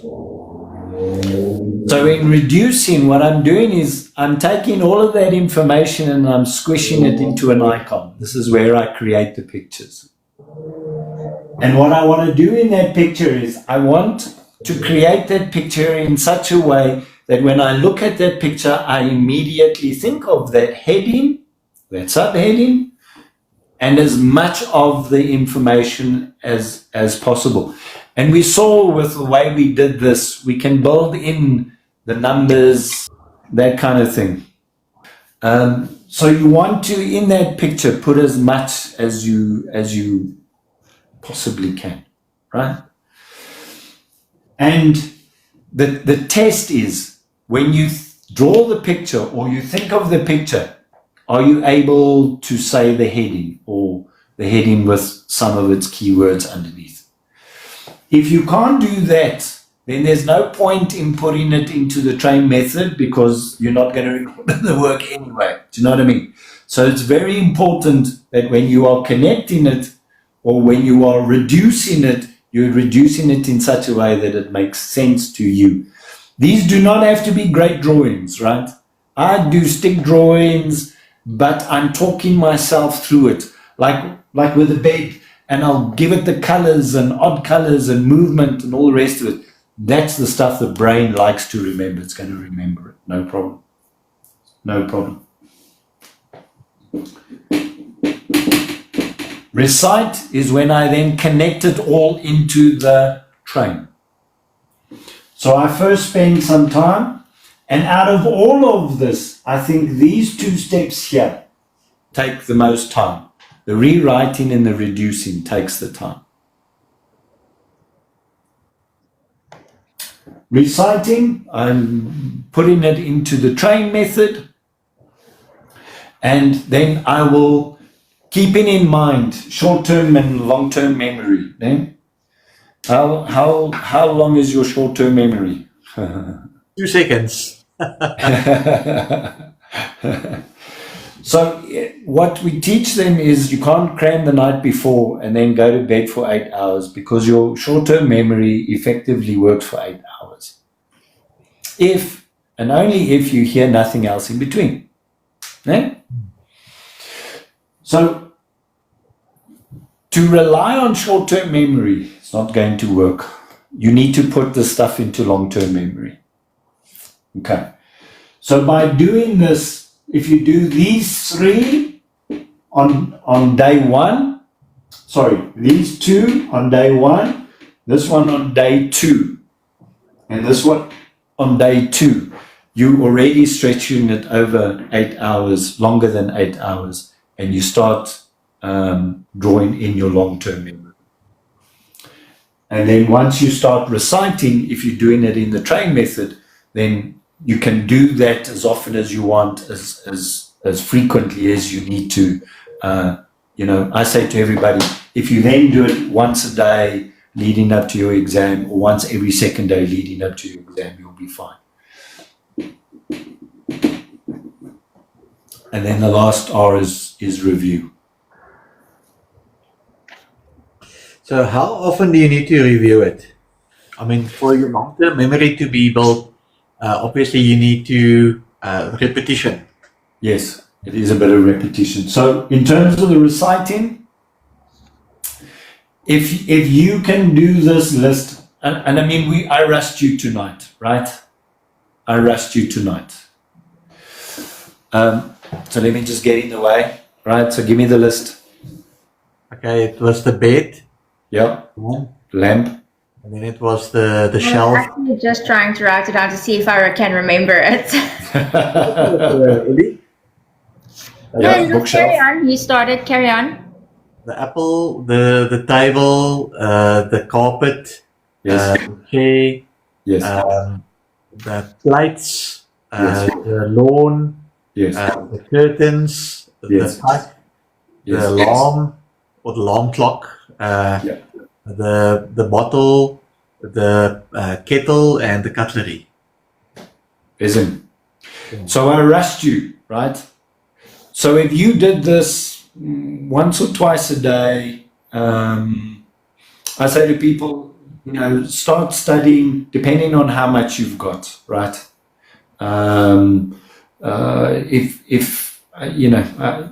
It is subjective, but you can reduce 30 pages like this in 2 or 3 days. And if you do it like a week before you write your exam, or a week and a half, so anything from 7 to 12 days before.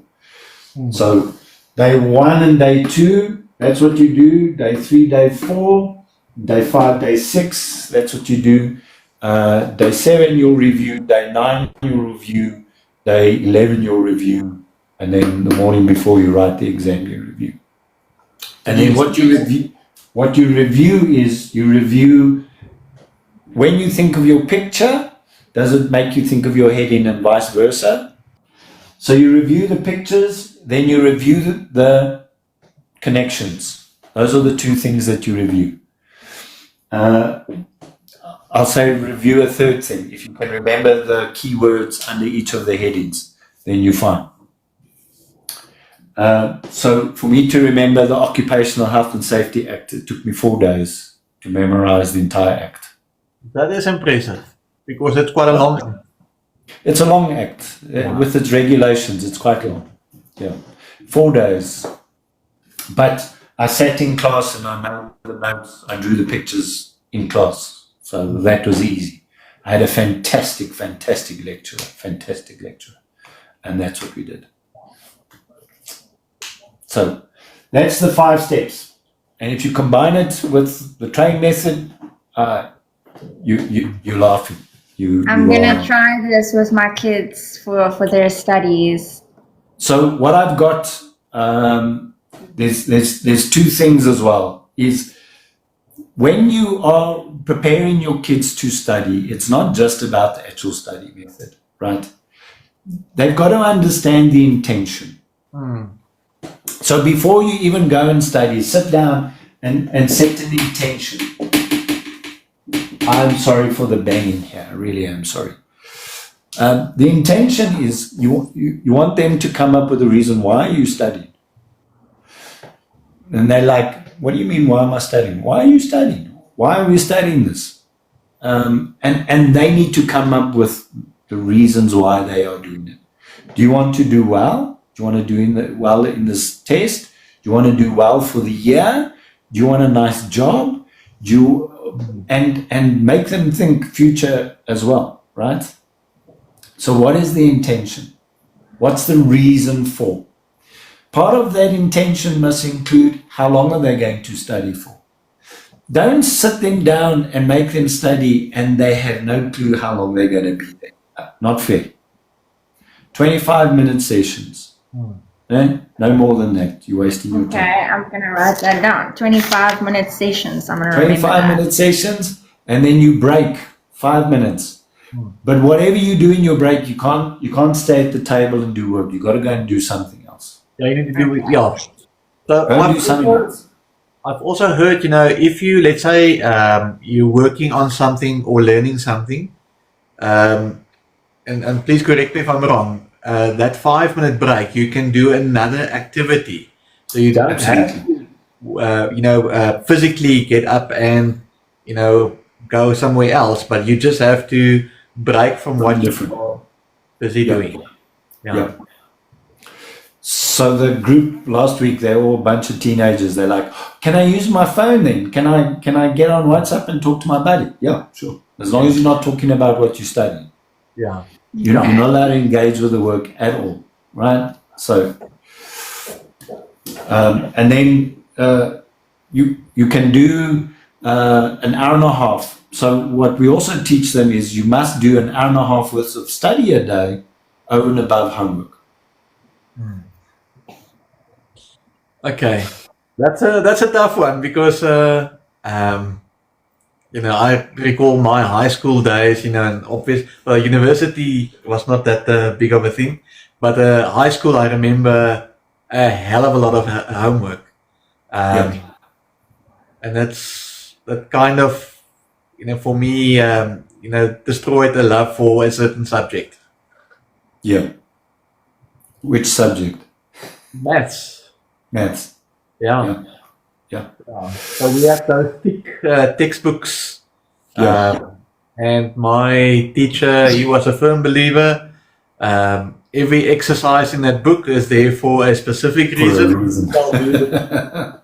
And then over and above that, we had to do like university papers at school.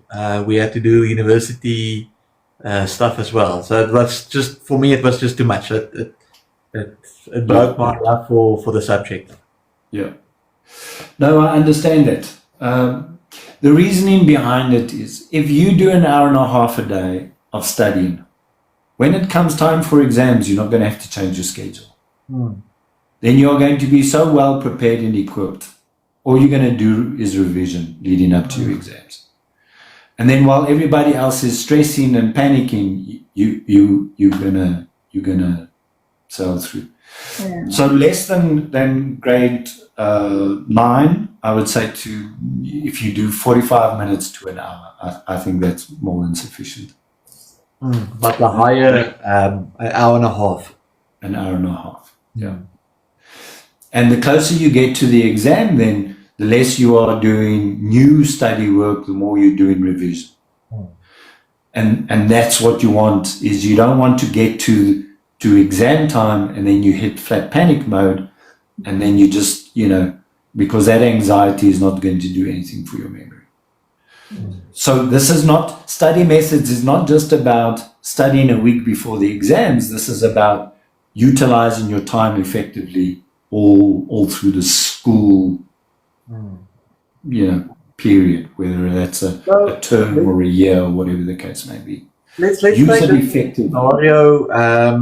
Obviously, our school is going through like typically like 4 terms. You do term Yes. 1, term 2, term 3, term 4.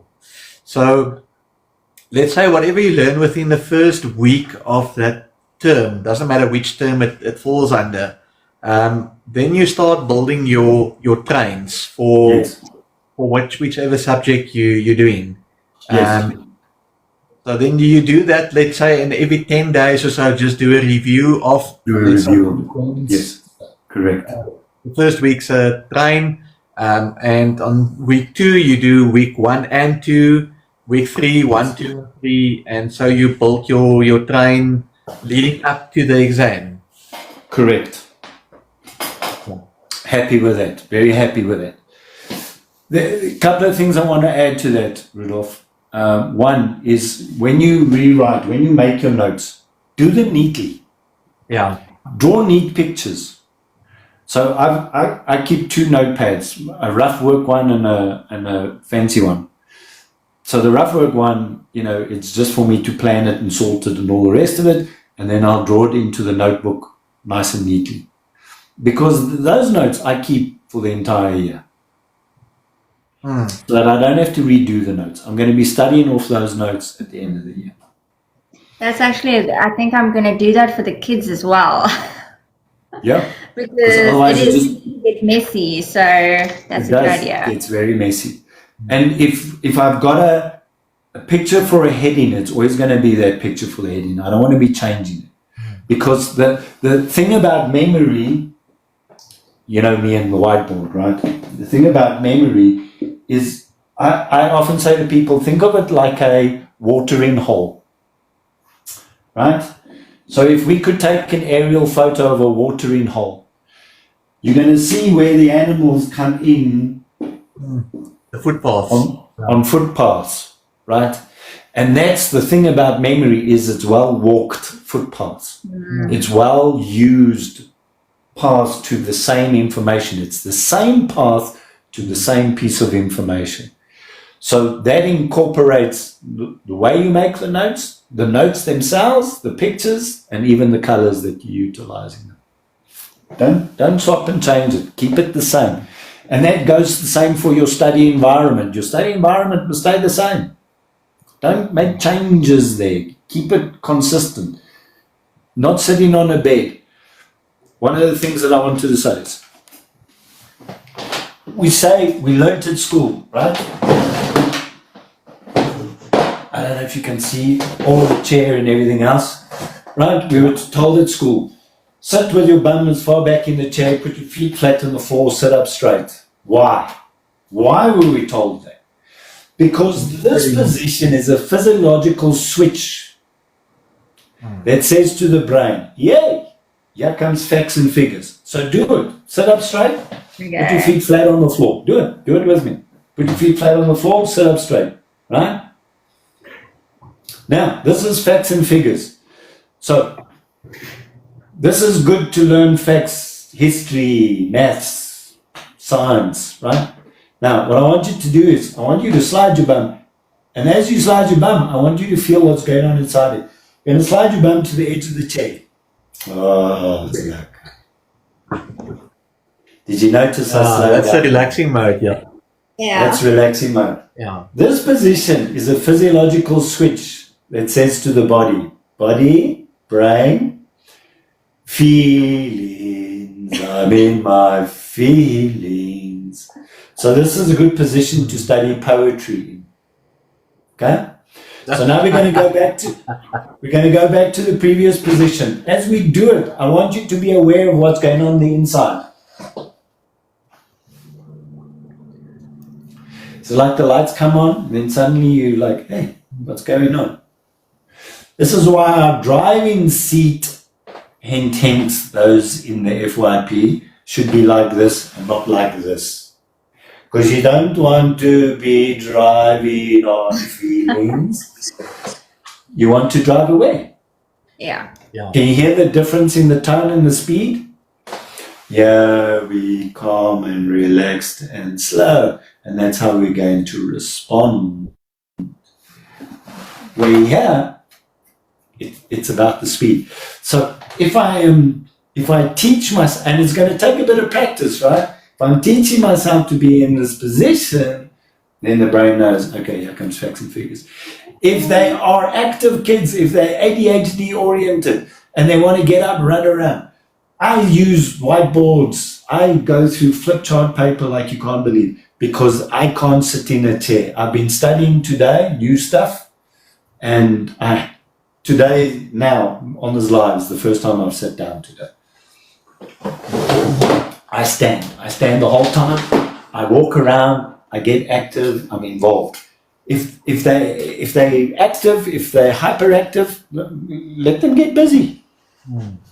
Why must they sit still in the chair? Because they told that at school. Okay, so at school that's what you have to do. Sorry, because that's those rules there. But when you're at home, you don't have to do that. You don't have to do that. And right? what about fidgets? Would you then fidget spinners? Yeah. Today I got a squeezy ball. Yeah. But it bounces very nicely. So I was studying, and then I write a bit on the flip chart. The other thing that I do, because I'm an auditory, there's a website. It's called LM Notebook. Yeah. Right? I love LM Notebook. Love it.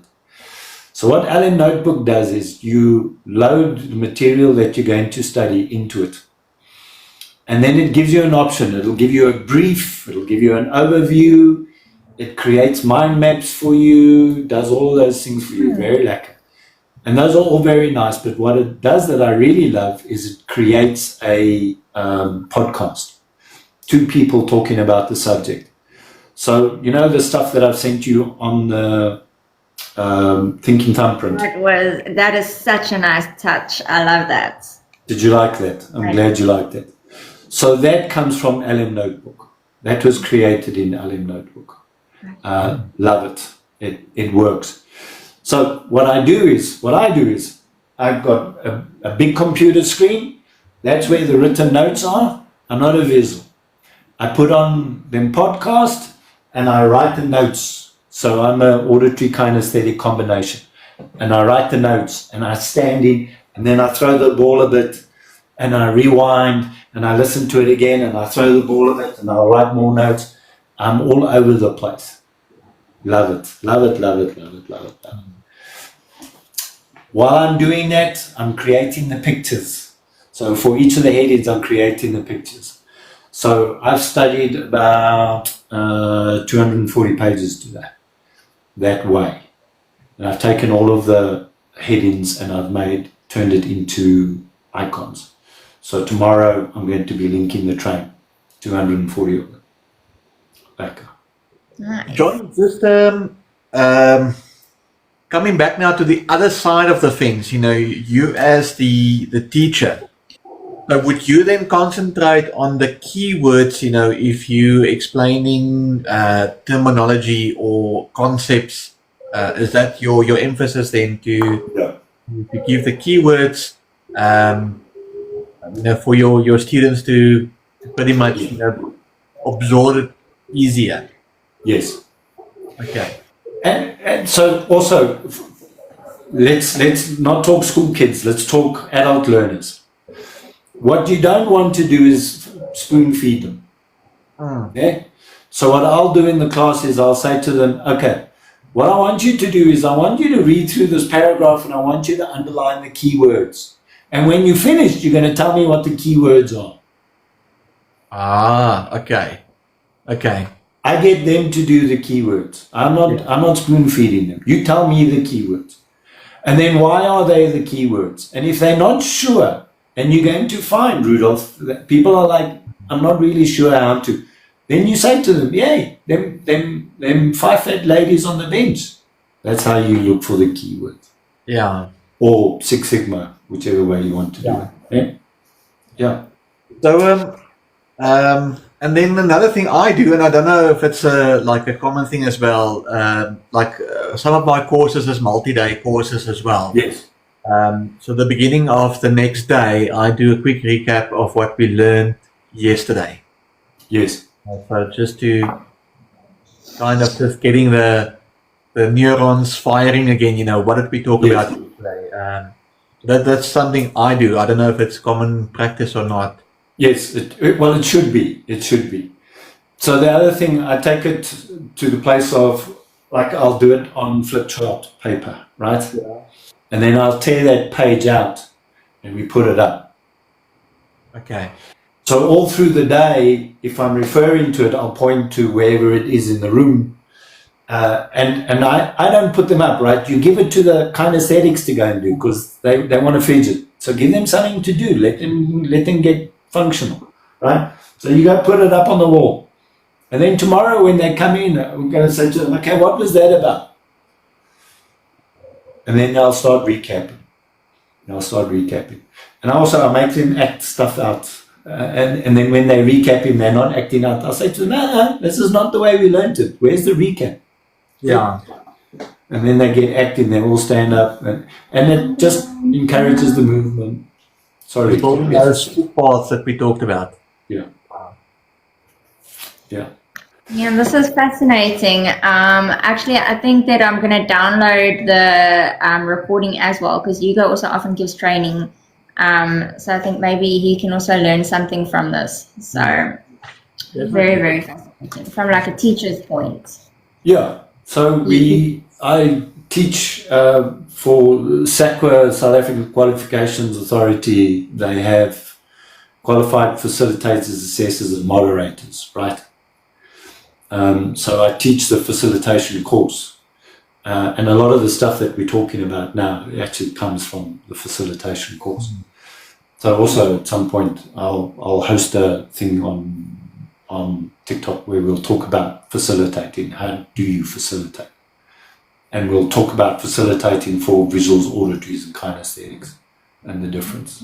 And how do you go about incorporating it? Yeah. So, John, the $1 million question now. If I'm not that I am, but if I am a parent, of children, or maybe part of the school council or whatever the case might be, can they reach out to you? Is it a service that you offer? It is a service that I offer. I'm happy to work with standard groups, a whole grade at a time, or groups, or just parents. So this particular stuff, I don't want to deal with lower than grade 7s myself. So I'm happy to teach parents. And then from grade 7 up, if they have private groups, if you are more than 4 and you want to come on a course, that's fine. If the school gets me in, I'm there. And then what I do for the schools is we'll deal with the kids. It's a full day program. And that evening the parents must come, because then I also show the parents how they help the kids review and all that kind of thing as well. So if you go to the website, so if you click the link in the bio, right at the bottom of the link tree, it's linked to the website. You go to that. It's a bit confusing. I must make this easier somehow. I've actually got a study plan that people can download for free. Just to help you put your schedule together, environment, even food, have the right food for learning. Vitamins. Yeah. Maybe what I'll do is I'll make it a link in the link tree itself, just so that it's easy to download. I must maybe do that, simplify it a bit. It's a bit complicated. But if you go to the website, you'll see it's about the 5-hour study method. You go to the 5-hour study method page, and on that there is a banner that comes up at the top to download the study plan.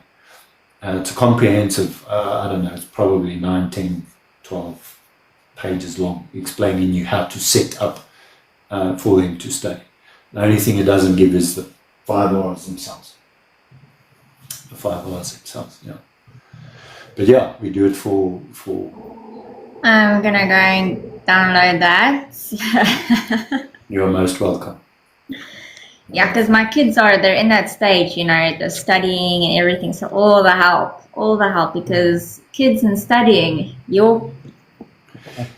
Yeah, and the thing is, if they know it, so Philippa's kids were were on the course not so long ago, and they're now 14 and 15, right? And one of the things I say to them is, you got to have a study program every day. And when they were on course, they were like, weekends as well. And I'm, you want to do at least 40 minutes, even if you're just doing the review stuff, but you do want to do some work on a Saturday as well. And now they do it themselves. They plan their social calendar around their study time. They do an hour and a half, and you say to them, you don't have to do it this weekend. It's holidays. No. Even now in the holiday time, they've been studying that. Just out of curiosity, has there been an improvement, in the exams? Have they or the reports? Yeah. So I want to say as a precursor, don't expect 25, 30, 35% increases, right? A percentage increase is massive. So I'll say to parents, a 5% increase is huge. It's huge. You got to know that was a massive amount of work done to get a 5% increase. In saying that, it's not linear. in saying that, Phil's youngest one is doing maths and science now, which she's not done before. So this is a new subject for her. She hates. She's an artist. She's a musician. She's a dancer. She hates maths and science. So she scored 90% for her science. So oh wow! I think she's doing well. That is incredible. Yeah. Look, they're clever kids, right? They are clever kids.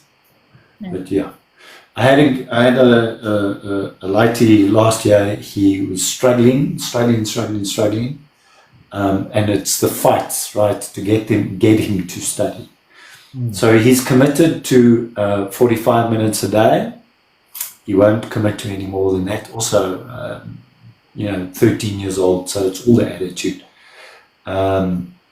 But he had a 35% increase in his studies, which is massive. So we did the course also in June, and then his exams in November, December. He had a massive 35% increase, which is huge. Yeah. This year he is studying 2 hours a day because he's decided he wants distinctions all the way through. So he's got 8, 9 and matric to do. He's in grade 10 now. So he wants to do distinctions grade 10, grade 11, grade 12. Because now he's suddenly realized, he's not an idiot. He can actually do this. He actually remembers this stuff. No, this is a process that's to follow. And this is the thing about studying, is it's a skill. There are techniques to learn. If you understand the techniques, you apply the techniques, you're going to reap the rewards. It's as simple as that, right? Yeah, I love them teen attitudes. And they get committed. Now, he's like 2 hours a day now. So his dad phoned me the other day. They were going to go camping and fishing. And the lighty was like, no, he's got to do his 2 hours of studying first. They can't go anywhere until he's not done his study. So the discipline has been ingrained. Yeah.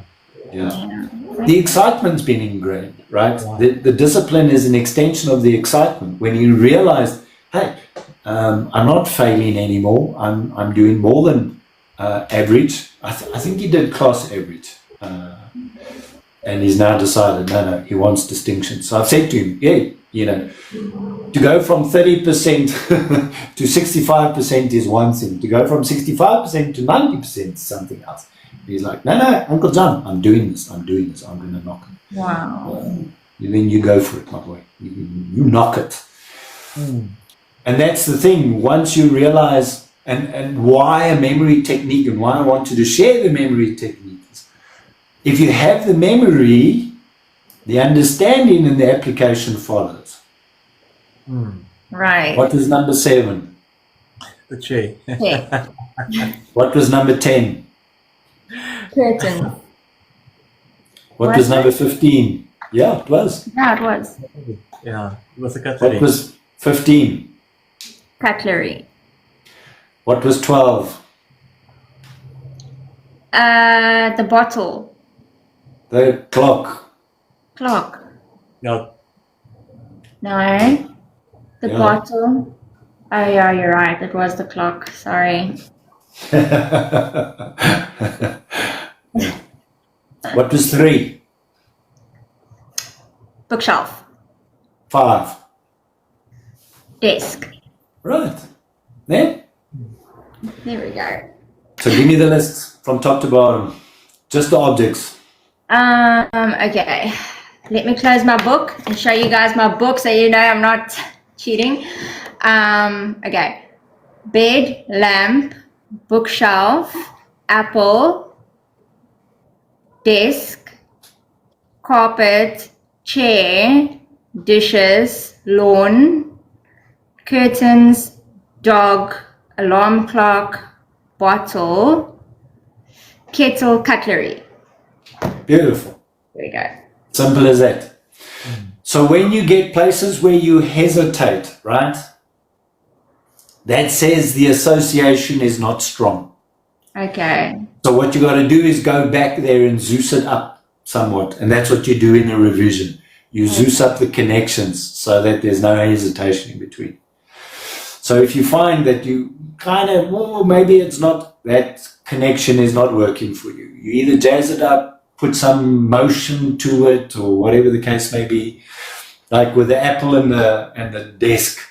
So the wind is blowing and the leaf is flapping in the wind, and that leaf, that poor desk is on that leaf and it's getting shaken about. Oh my gosh. So this is what we do for the auditories and the kinesthetics. Get them acting it all out and get the motion going. So don't sit still. When they come into class, I made sure there was a big gap in the middle of the floor open. And they're like, why? And I'm like, don't sit here, don't put any stuff in. They're like, why? Because this is where we exercise. And they're like, exercise? Are we going to exercise? And that's what we do. We get them in the space and we make them act it out. Right. And the one team arrived with all attitude. I laughed at our closing up session. And I just go back and we consolidate, right? And I asked this lighty with all the attitude, and I said, and he said, you know, it really grieves me to say this actually works very nicely. He was so determined to be a problem child. He was so determined that it wasn't going to work for him. He was like, it so grieves me, but it worked for me. Oh no.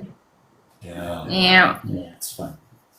I feel I want to open the floor, if there's any questions or somebody wants to jump in a box, to ask. 12 minutes. Welcome. Yeah, welcome. But John, that's been enlightful, obviously for both sides of the fence, obviously learning the techniques, and I can see it's working. Literally, we spent 5 minutes to build the storyline as to how everything fits together. But also, it's given me a bit of insight, to become a better teacher. Yeah, absolutely. No, it helps, right? Yeah, so we're speaking about the learning techniques and how you need to do pretty much association, for your brain to help your brain remember, or to leverage on or taking benefit of the brain or how the brain functions. So that's pretty much in a nutshell. Yep, that's him. Denise, good evening. Good evening. How's everybody? Good evening. Okay, so this technique in real life, if you're not going to study in that, how do you use it to remember people's names and stuff like that? So I use association to remember people's names. I don't remember the name as much as the picture that I create for them and the story Just that now I you're tell. going to call them on the picture's name. And that can be Well, that's the point of the picture. Is it must make you think of the name instantly, and vice versa. So with Denise, I have Denamice. Mm-hmm. With Rudolph, Yeah. I have Father Christmas's reindeer with the bright red nose. Oh, yes. Yeah, that's what. So association in all that. Yeah. Yeah, but that also doesn't fit in the trained system then. That's just association. So anywhere where you're going to have lists, right? So for me, I learn, I study all of the time. So I'm always using it. It's functional for me all of the time. You can do it with shopping lists. You can do it with, you don't have to write down in terms of the shopping list. You can use it for shopping. Mm. Okay. You can use it to remember your grandchildren's names. No, I'm joking.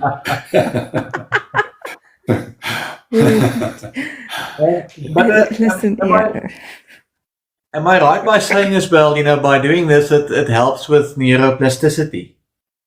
Yes. Yeah. Absolutely. No, but even just practicing it, you'll see that that your overall memory will get better. Mm-hmm. Because you're exercising. Memory is like a muscle, right? Mm-hmm. So you're going to gym, you're exercising that muscle. But it's not just, if you go to gym and you're doing certain exercises, there's still work being done on your core, even though you're not focusing on them. So if you use these lists all along, you're going to see your overall memory will get better. Your overall ability to recall will get much better. You're never too old? No, never too old. Mm-mm. No, that's what I was saying earlier. I in December, I did a video.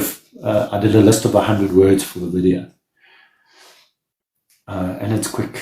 The age is an excuse. Paul's mom also, she's the most dynamic lady.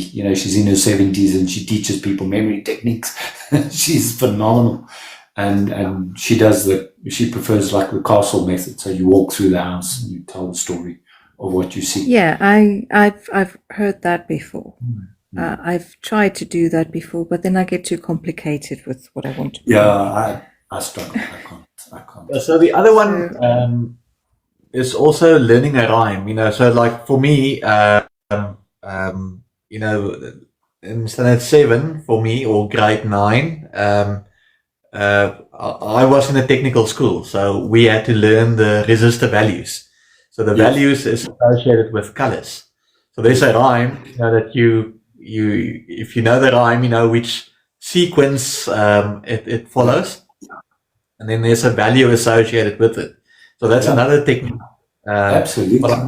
Like the items now that totally does not fit into that rhyme. I mean, I'm sure if I sit long enough, we could have come up with a story to tell, that yes, but that's not as easy as what you've explained, with the train method. But I know there's different methods. Yeah, and I don't just use one. I use the train method a lot, but like mnemonics, I'll use using the first letter, you come up with a word. So I'm doing a whole load of stuff on the principles of the thinking thumbprint at the moment. So I'm doing a whole rebrand and restructure. And I've literally taken thinking thumbprint, and each letter out of thinking thumbprint represents something else. So there I've got 17 items listed. And thinking thumbprint's not hard to remember, so it just, I don't use a method, I use lots of methods. So it's not about, should I use this method only? No. Exercise your memory. So if you go to the gym, you don't just use the treadmill, you don't just use the bicycle, you don't just use the weights. Use all of them. Use all of them. to develop your memory. So the more you utilize memory techniques, simple ways of remembering information, the better. Yeah, I agree. I think that's the association learning is, for me, one of the best methods of remembering. I mean, everything I apply to thought processes, I use through association. It's brilliant. Brilliant. Thanks for the awesome topic. You're welcome. Spoon, is that your TikTok name? Spoon. Teaspoon. Teaspoon, yeah. Teaspoon. Teaspoon, if you don't mind, I think it's a good story, but I mean, you can explain how you came about Teaspoon as a nickname. Yeah, so fundamentally, I believe that people have everything that they need for the success in life and godliness within them. The reality is, though, sometimes that stuff lies dormant, lies within the unconscious mind.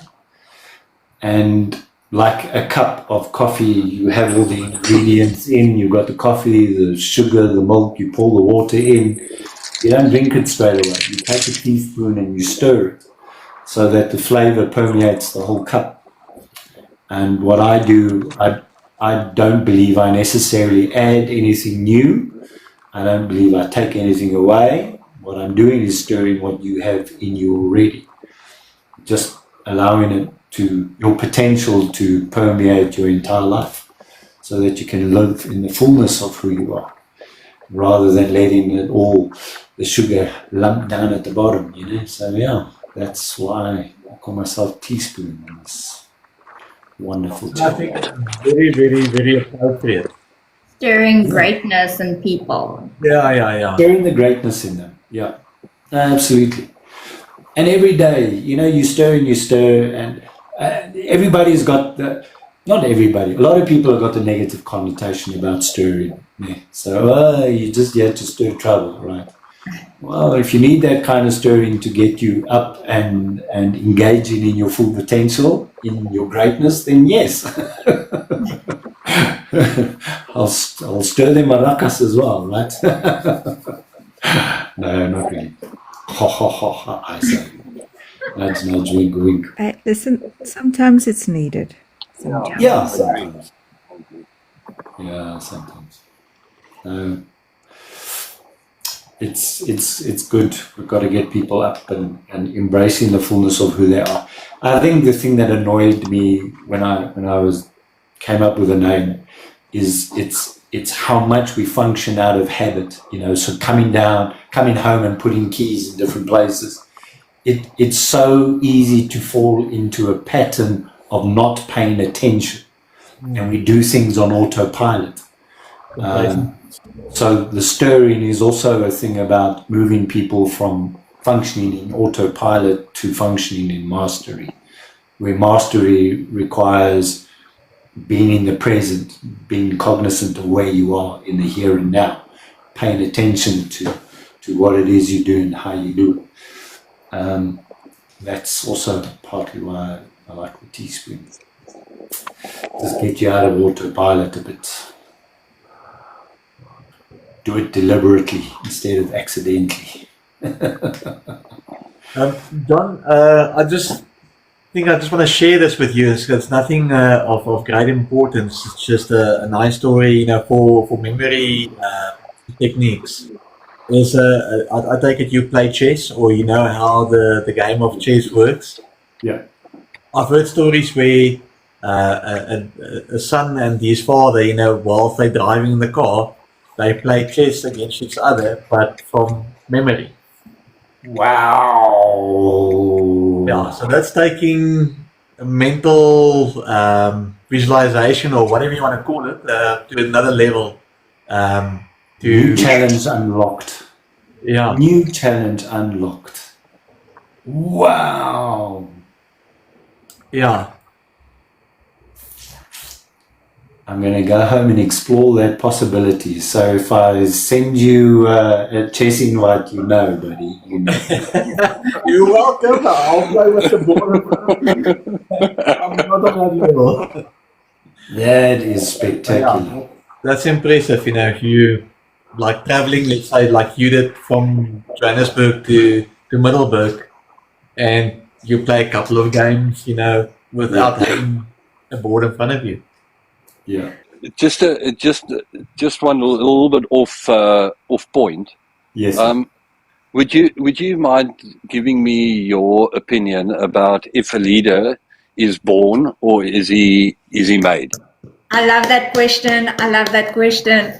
That is my favorite topic. What is your take? Oh no! I'll ask the question, and I'll sorry. I need to hear an opinion of somebody that's outside my frame of thinking. Oh, okay. So I don't agree in whether they are born or made. I think there are so many potential references for either side. So when you say born, are you talking about they are born with the skills and abilities, or whether they are born in a position? Because we've got people like Eisenhower who had great strategic abilities and that made him a great general. But we also have Cleopatra, who was born into a place of power and authority. So we have those borns. We have maids where we've got people like Gandhi, that what was going on in his country made him the figure that he was. So on both sides of the debates, there are great examples on people being born and being made. But what my take on that is, the problem with that is there were also other, 40 million other Indians living in India at the time of Gandhi. Why didn't any of them become powerful leaders? There are more people with great strategic minds like Eisenhower. Why haven't they become great leaders? So just having the capacity is not enough. There's got to be another mix. There's an X factor there that is separating the people, whether born or made, and putting them into a different category. So for me, there is a third category. Cool. And do you know what that category is, Tspoon? And then is that category something you're born with, or is it something you acquire? It's the ability to see a purpose, a vision, and then having the drive, the determination to make it happen. Okay. The people in history that have made a difference are the ones that have seen a vision and rallied the troops, so to speak, in order to go and achieve that vision. So if you take Gandhi, for example, there were so many other people in his country at the same time. Why Gandhi? Because he saw the vision of a free India, and he rallied everything in himself to make that a reality. The difference between those that are making the change and those that aren't are the ones committed to their purpose or not committed to their purpose. That's the difference for me. I like that answer. I did a whole dissertation on this. I can have you here for a while. We can go through a few examples. That's because the leadership born or made debate is a debate that fuels the fire, gets people debating. But it's like, who came first? Which came first, the chicken or the egg? It's a circular debate because there's so many good examples on both sides. So that says to me, we've got people in the born category and we've got people in the made category. But what is the common factor between them? And that's what you need to go and look at. What are the common factors between the people that were born as great leaders and the people that became great leaders? If you are talking about organizations that provide leadership training, they want to say to you, leaders are made, because that's the whole fundamental drive of their business. They teaching you that, or they telling you they will make you a great leader, and there is truth in it. But if that person cannot see a vision in terms of a purpose and pick it up and drive on it and stay committed until it's achieved, then they ain't going nowhere. It doesn't matter if they have all the skills and abilities. If you look at the royal houses, how many other great leaders are born in places of authority that do nothing with the title that they have? Leadership isn't a title. Right. It's not a list of skills. All of those things contribute to it, but that's not the defining factor.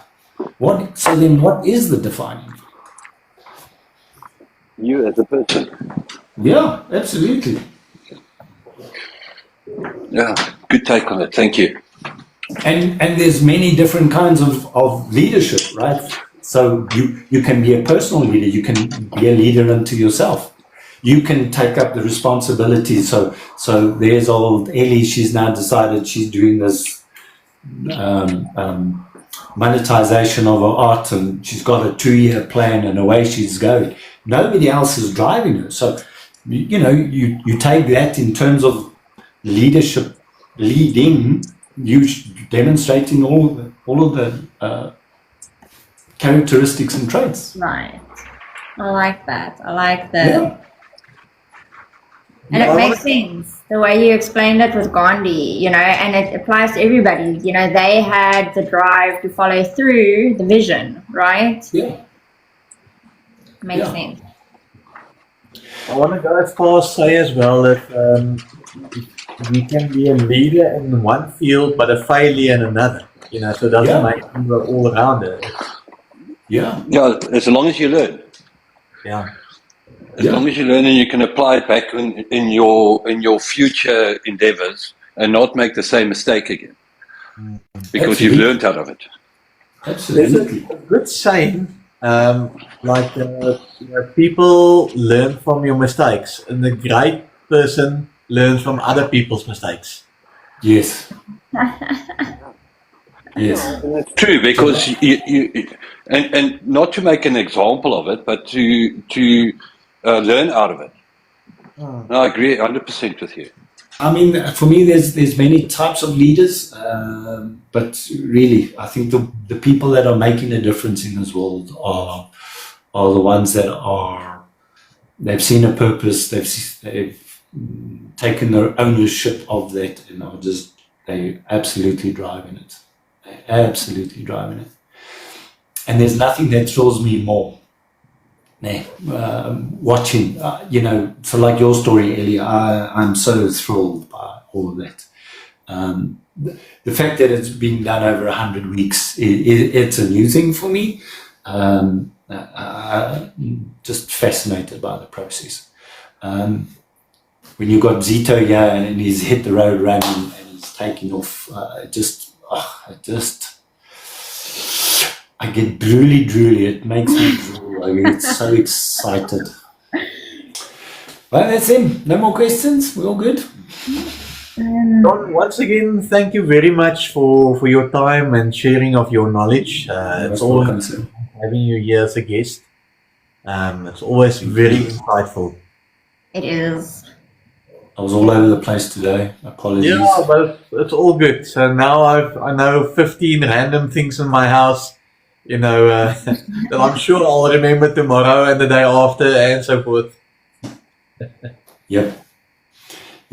So from now on, when I walk in and say number 7, then I know it's a chair.